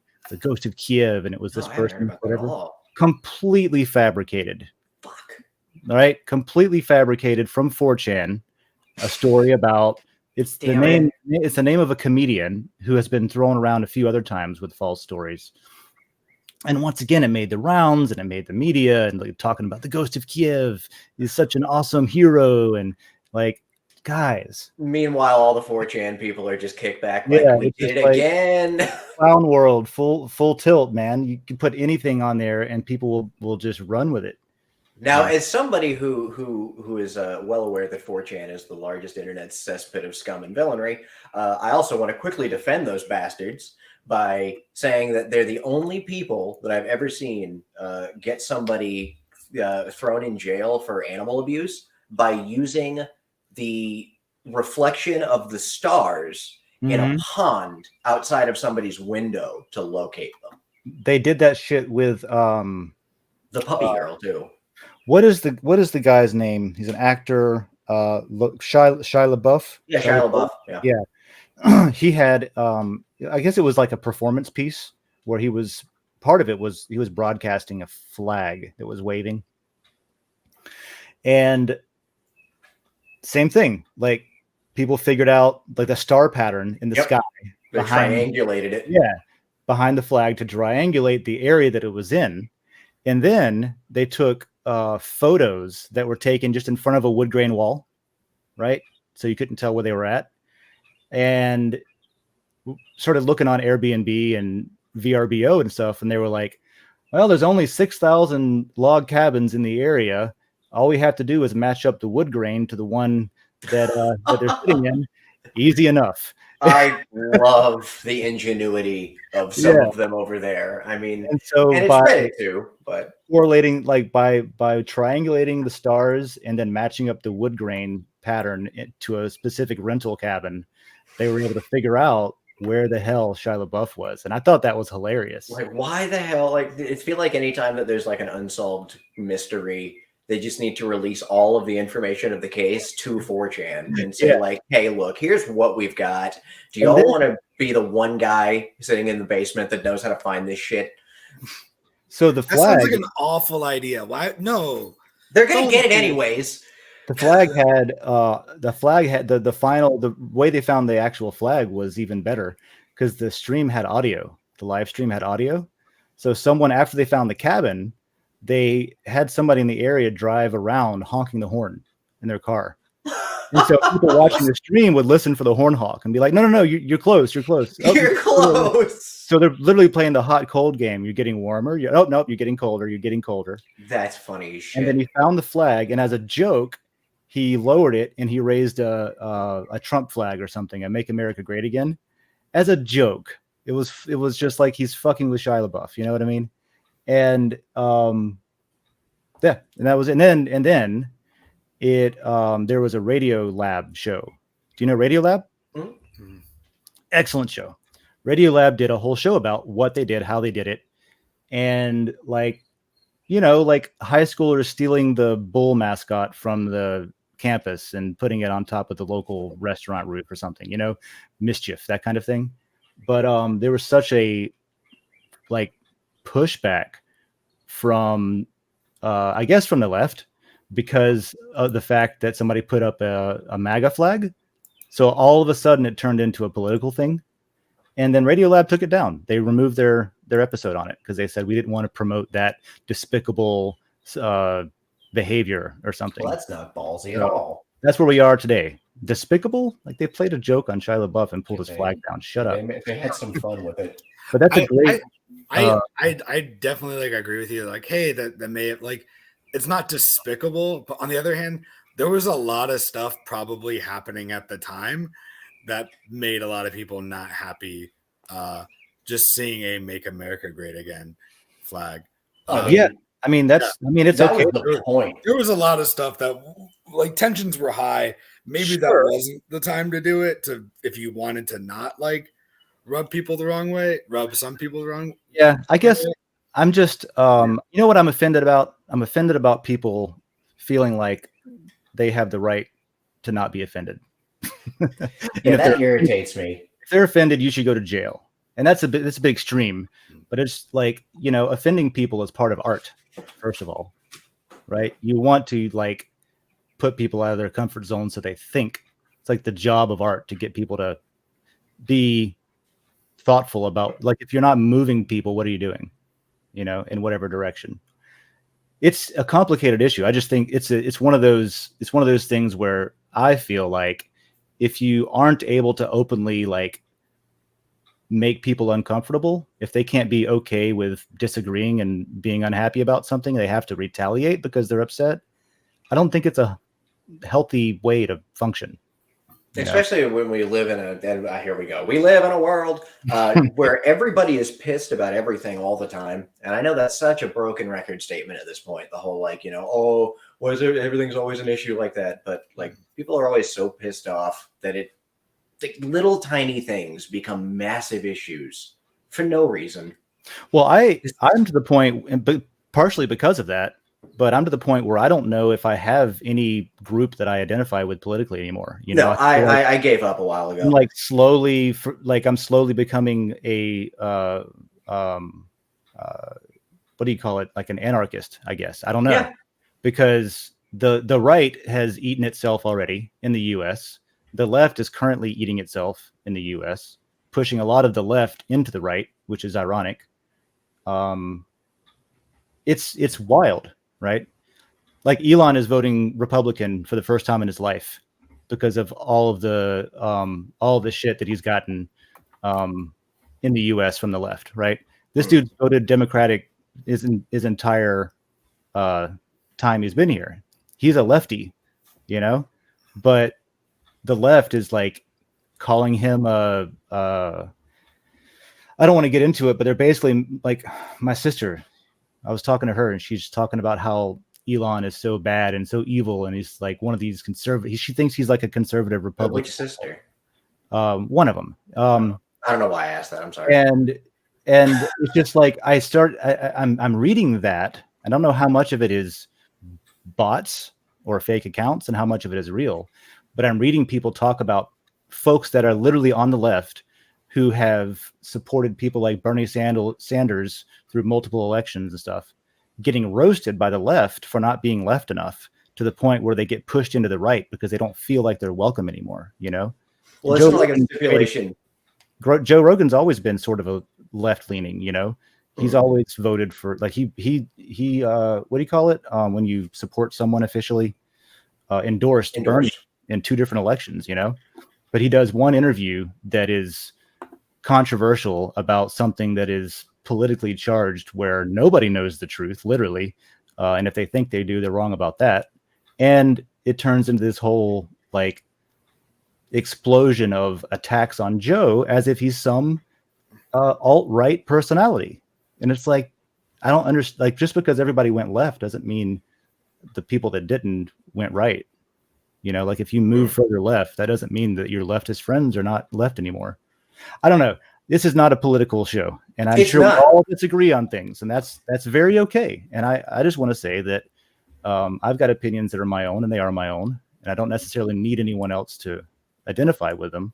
And that's where I wish more people would kind of be, I guess, the ability to talk about it without being binary about it, or, you know.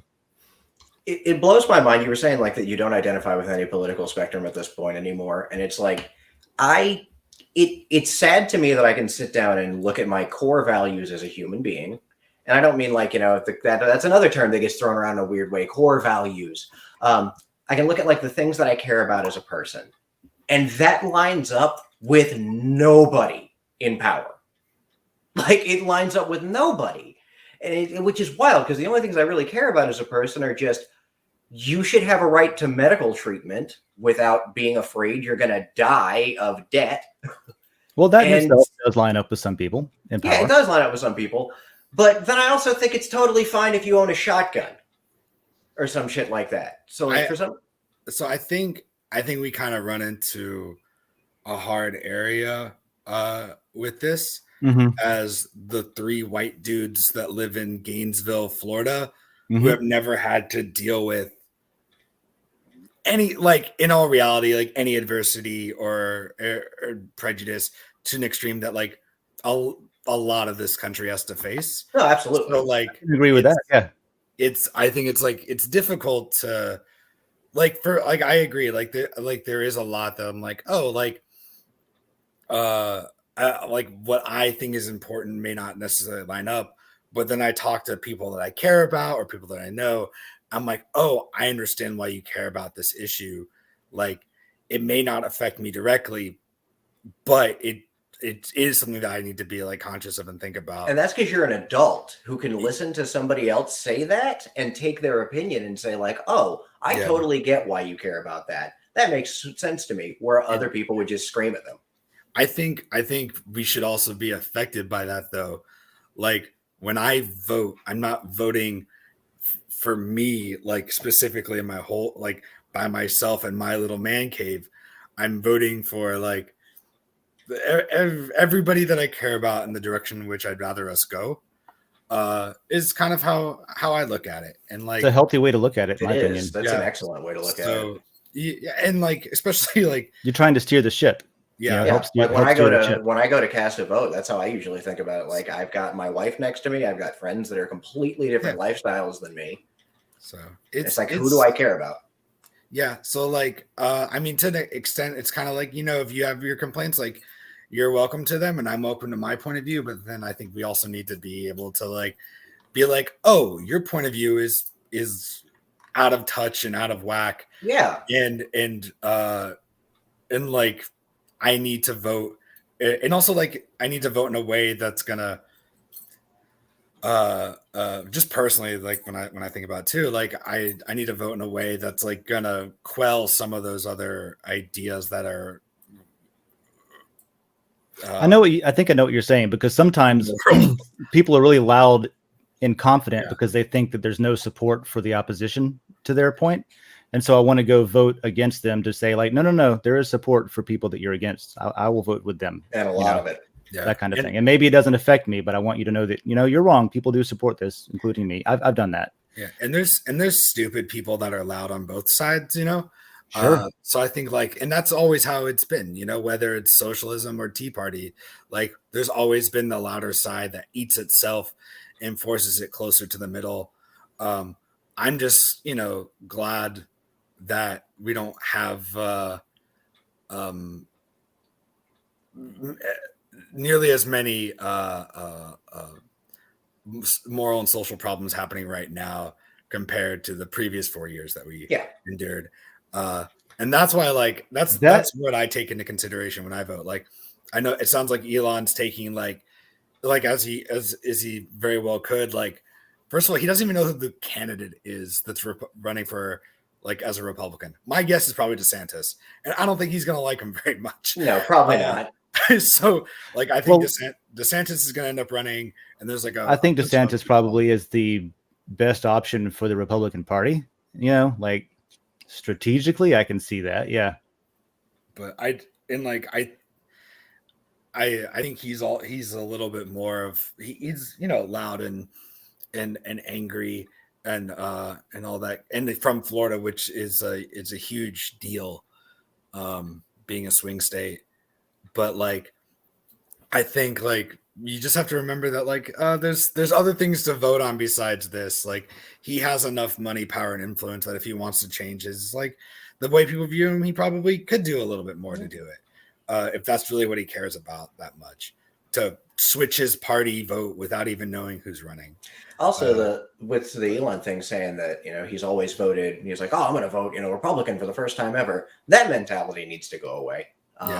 Also, the needing to register as a political party does too. I'm willing for to primaries vote. or for, like, I'm willing to vote for whoever I agree with the most. And I've changed my political affiliation 3 times now just to vote for who the hell I want to vote for, which sucks a lot. Yeah, I agree with that. Like, I didn't even get to vote for who I wanted to vote for because the DNC decided in North Carolina that they didn't care what people wanted. They were just going to put Biden in there.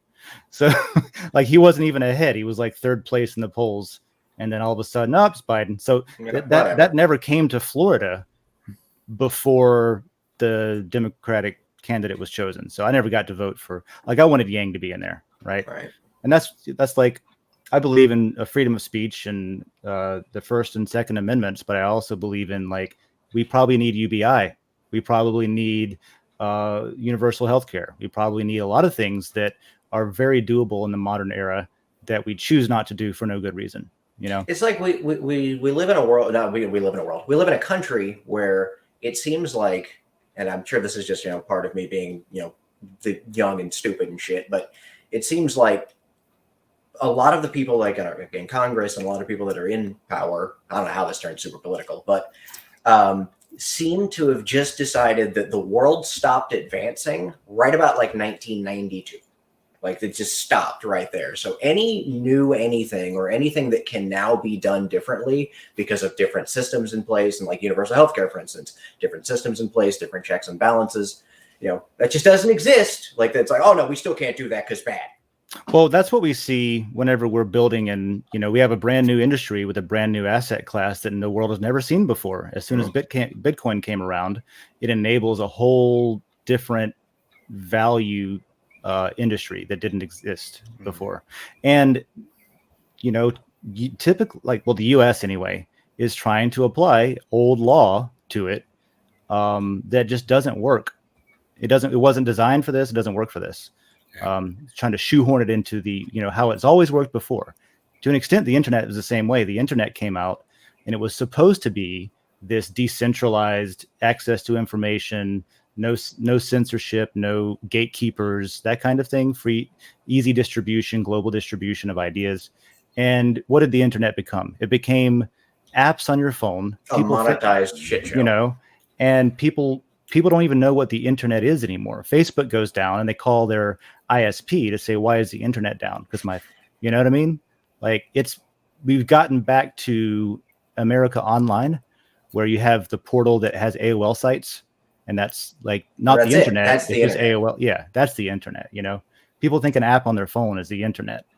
And so I think bringing back the idea of the internet as it originally was is a fantastic idea, if we can do it in a way that doesn't get shoehorned into old ideas again. I always bring up Myanmar as the example for that, as the people that just see, like, Facebook is the internet. Whatever app on their phone is the internet.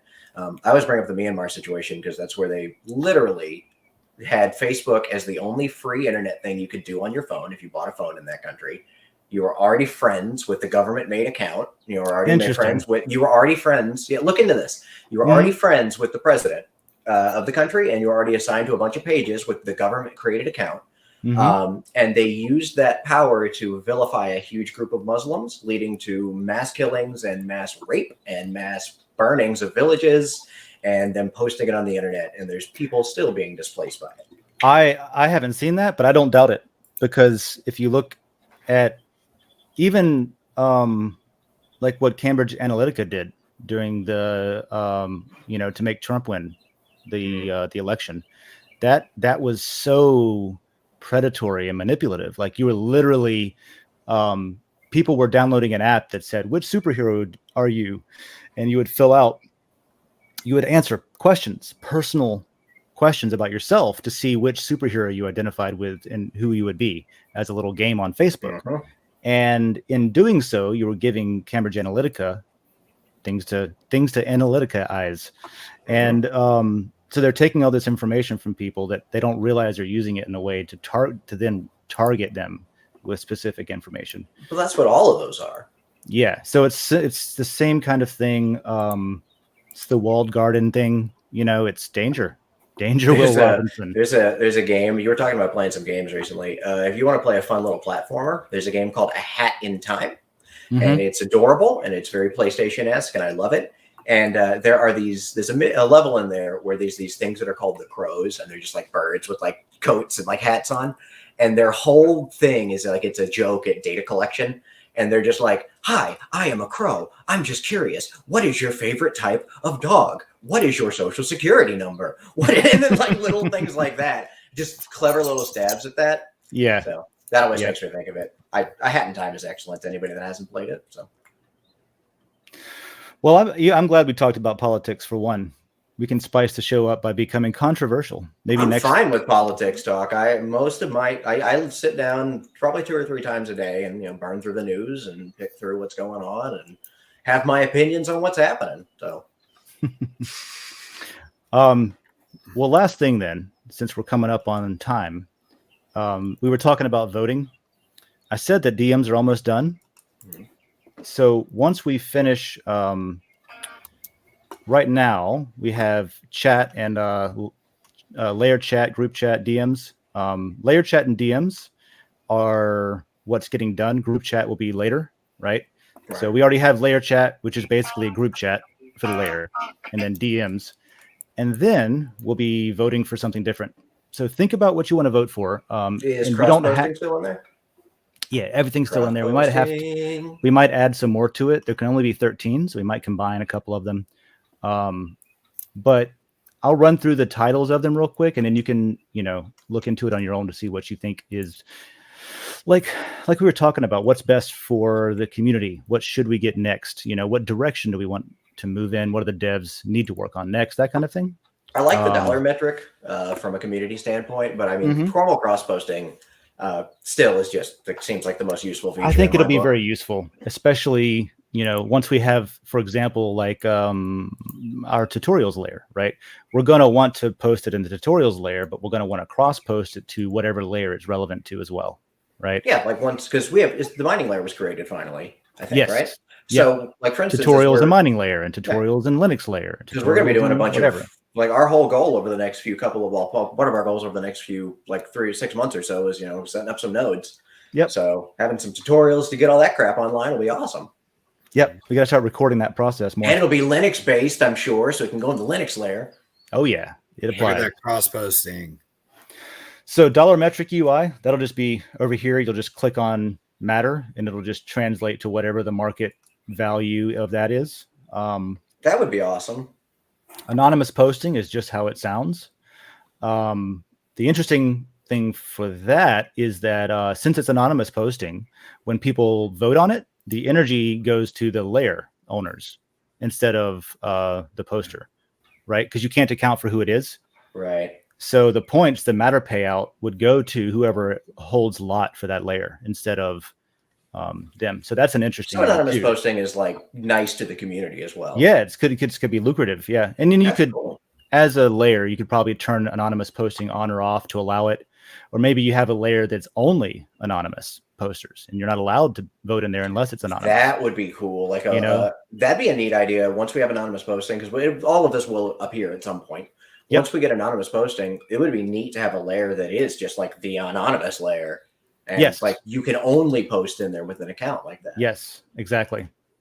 Lot trade and matter purchase. These were two different ones, but they're in one. This is the one I voted for with decent gains last time, but it didn't win. Right. I think I'll probably vote for something different like formal cross posting, but this would be in the system itself. So you would say, lot trade would be, I have lot for this layer and I make this much matter per day from that lot. And so I want to sell it for, let's say, a 6 or a 9 month ROI based on that number for that. And then matter purchase, you could literally buy, like we could make it to where you could buy matter just with a card, e-commerce, just that would be awesome on the platform. You know what I mean? That's what we're doing with the Decent Gains website soon. I got to pay Gainesville for our business license first. I told them we were going to be consulting, so they charged me an extra $350. Fucking bastards, man! If I hadn't told them that I might be consulting, because I might consult a business on how to use the platform, of course. Oh, yeah. You just had to say words to them. And they were like, you go in there and you say like, "Hi, I am a technology firm. Goodbye." Yeah. Well, that's the thing is I want to put all of this in the registration so that there's never any question about like trying, like it's stuff that people don't understand. And I'd have kept it so vague. I'm being open and they're going to say yes. And I'm going to be like, cool, I'm going to go nuts now. I told you exactly what I'm going to do. No fear. It's like, what is your company? Computer. Like just one word is computer. Computer. So yeah, cross posting, incentivized cross posting too. So you can cross post somebody else's if they did not, and you could get paid for that if you were correct. But if you're not correct, it does not penalize the creator. Then there's at references. So if you need to ping somebody and say, hey, at Gravity Crab, check this out, then you'll get a notification. Very useful to be able to summon somebody. Yeah. We use that in, oh God, to just summon somebody from the ether. Yeah. We use that in session all the time to just point at each other. So yep. Sticky posts so that the layer can put something at the top, pin it, like maybe there's an emergency message at the top or, beware, whatever. That'll be, and all of these are implemented in a way that is part of a marketplace, not just like how do you do a sticky post if everyone is the owner? Who decides what's sticky? Well, you got to vote for it somehow, that kind of thing. Right. The happy button is interesting. It's a natural language semantic integration. It is a project by, I think it was somebody at UC Berkeley, or maybe I've got the university wrong, but it, as you type, it lets you know how you might be received. If it seems angry, if it seems happy, if it's like, that kind of thing. Oh, so that's interesting. You could get the like submit button to be like a gradient of colors depending on what the mood of the message. I think that's really good, especially for like second language people that use Google Translate, things like that. To get a happy button in there. That's and of course that would be done. I'm sure that would be done in a way that's not harvesting data from. No, not at all. It has to have a pile of data to sort of know how stuff sounds. It's got nothing to do. It's got nothing to do with your personal data. It is literally, it's an open source package that is already offered to us. Okay. By I think it was like, it might have been someone's like master's thing, like project. I don't know, but there's that. Hey, as long as it doesn't steal my info, I'm happy. The Eternal .report website where you can save a tweet or whatever. One of the coolest damn things that y'all do.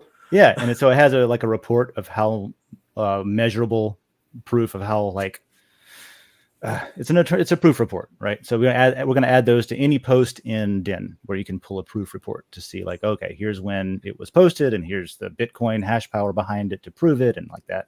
And also the consensus data so you can see how many people voted for or against it. Metrics and leaderboard. This will be like a different page where you see which layers are like John was talking about a while ago about picking a layer to post in.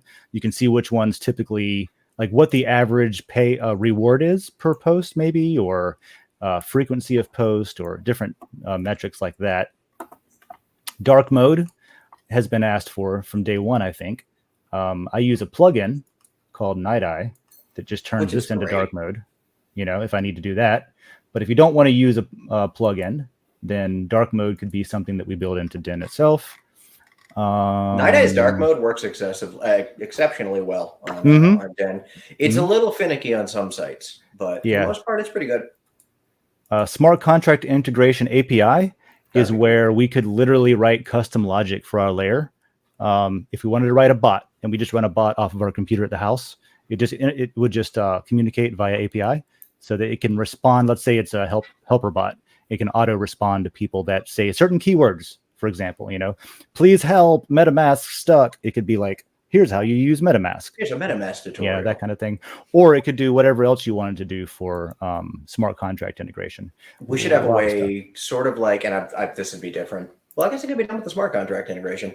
A way that, you know how like on Reddit, we have bots and, you can say like good bot or bad bot to it. So it knows if it's doing a good job or not. That'd be kind of cool. And then finally, the last thing was just ID factor integration. So you could have KYC accounts. You could have like official accounts. And so that's what's up there right now. Boom, boom, boom. So the voting is not up yet. It'll be up when DMs are out. This will be the next thing that's up is a reprioritization. So I just wanted to talk about that for a minute. Oh, that one, I'm pretty sure that's close to the end there. That's us. Yeah, that's it. So we'll be back next week for episode 31. John's gone. You said that was it? Yeah, you said that was it, and he was out. John's just like, I'm done. You ain't got to tell me twice. These guys. Wow. Yep. He took our word for it. God. So, I know we're about to scoot and all, but I have to throw this out there and go for it. Let's do it. For all of the Linux nerds, as soon as the Linux layer is created, okay, what I'm going to do is, and what we all should do, is we should go take a NeoFetch screenshot of like your little system info and terminal. You know what NeoFetch is, right? Or like a screen. It used to be screen fetch. NeoFetch is just better. Like a screen fetch image of the little ASCII art of like your distro and what the system is, and that should get thrown up there. It's like hi, we're nerds. Here you go. Yeah, we'll see what the first posts are going in. Jackie will be all over my Scale Puppy will be all over the Japan layer pretty soon here, posting a bunch of cool shit. So good, very good. So check out tomorrow World Blockchain Roundtable, and we have a Den.social call tomorrow at 3 p.m. too. So we will probably talk about tipping. I'm not tipping. Shoot. Direct messaging. Tipping is involved in DMs. There's a system where you can basically bribe someone to talk to you if they're not following you. So you can offer up a tip to open your message kind of thing, which is cool because you can like have it sorted by highest offering almost. But that would be a cool thing for like the Linux layer, for example. If there's somebody that did a tutorial and you're trying to get a hold of them, but they're not following you or something, so you can't DM them, you could offer up like, okay, here's 5 matter. If you'll please read my message. Yeah, please troubleshoot my problem. I sent you matter. Please respond. Yeah. So we'll talk about that. But yeah, otherwise we'll see you for episode 31, same time next week. You guys got anything you want to plug last minute? TJ Maxx. Just going to plug that real quick because I've never been in a TJ Maxx before until Jackie was like, hey, this is a store you're not allowed to go in.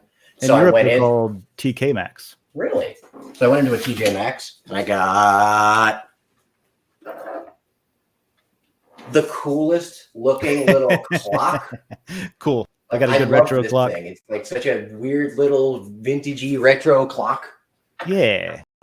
And like shout out to TJ Maxx then. And I spent like $50 total. It was great. Yeah. Shout out to TJ Maxx. They got you covered. John, what's up, man? What you got? I like to plug using stock Adobe footage and not removing the watermark. Because nobody cares anymore. I think that's the way to do it. I think it adds character. Isn't that something? Can you get paid? Like, can Adobe pay you for advertising for them by just branding the? Yeah, you know what? Adobe should be paying me money. Yeah. to not take off the Adobe stock watermark. That's how I feel. Adobe's lawyers like already. So that's how I feel about when you buy a car and they have the decal like for like Gatorland Auto or whatever. They demand $35 off your car purchase for the advertisement. Yeah, it's like, are you going to pay me $10 a month to advertise for you? No, take it off my car. Get the damn sticker off. Thank you very much. I've also downloaded it as an MP4. my little video. So good for you. I've sent an email over to you with it, so you can have it whenever you want to play it, use it. It's yours now. Whatever you're gonna get, we can cue it up. That's gotta be like whenever John's gonna be left alone. All right. Great. Well, I think that's our morning coffee. And thanks for joining us again, everyone who did, and everyone who listens later when we're not live. That's fine. Congratulations, you made it this morning far. For us. Whenever it's morning for you, go ahead and have your coffee then. Let's see. That's all I got. Let me find what I want to go out with here, because I had it switched over for the different intro that I tried. That I've already sent you what you should go out with. It's in the screen share. Oh, you want to do that? Okay. He's like, okay, why not? Fine. You don't need 30 seconds of that. No, I'm gonna do Into the Dragon as always. All right. I'll see y'all next time. Thanks. Cheers. Because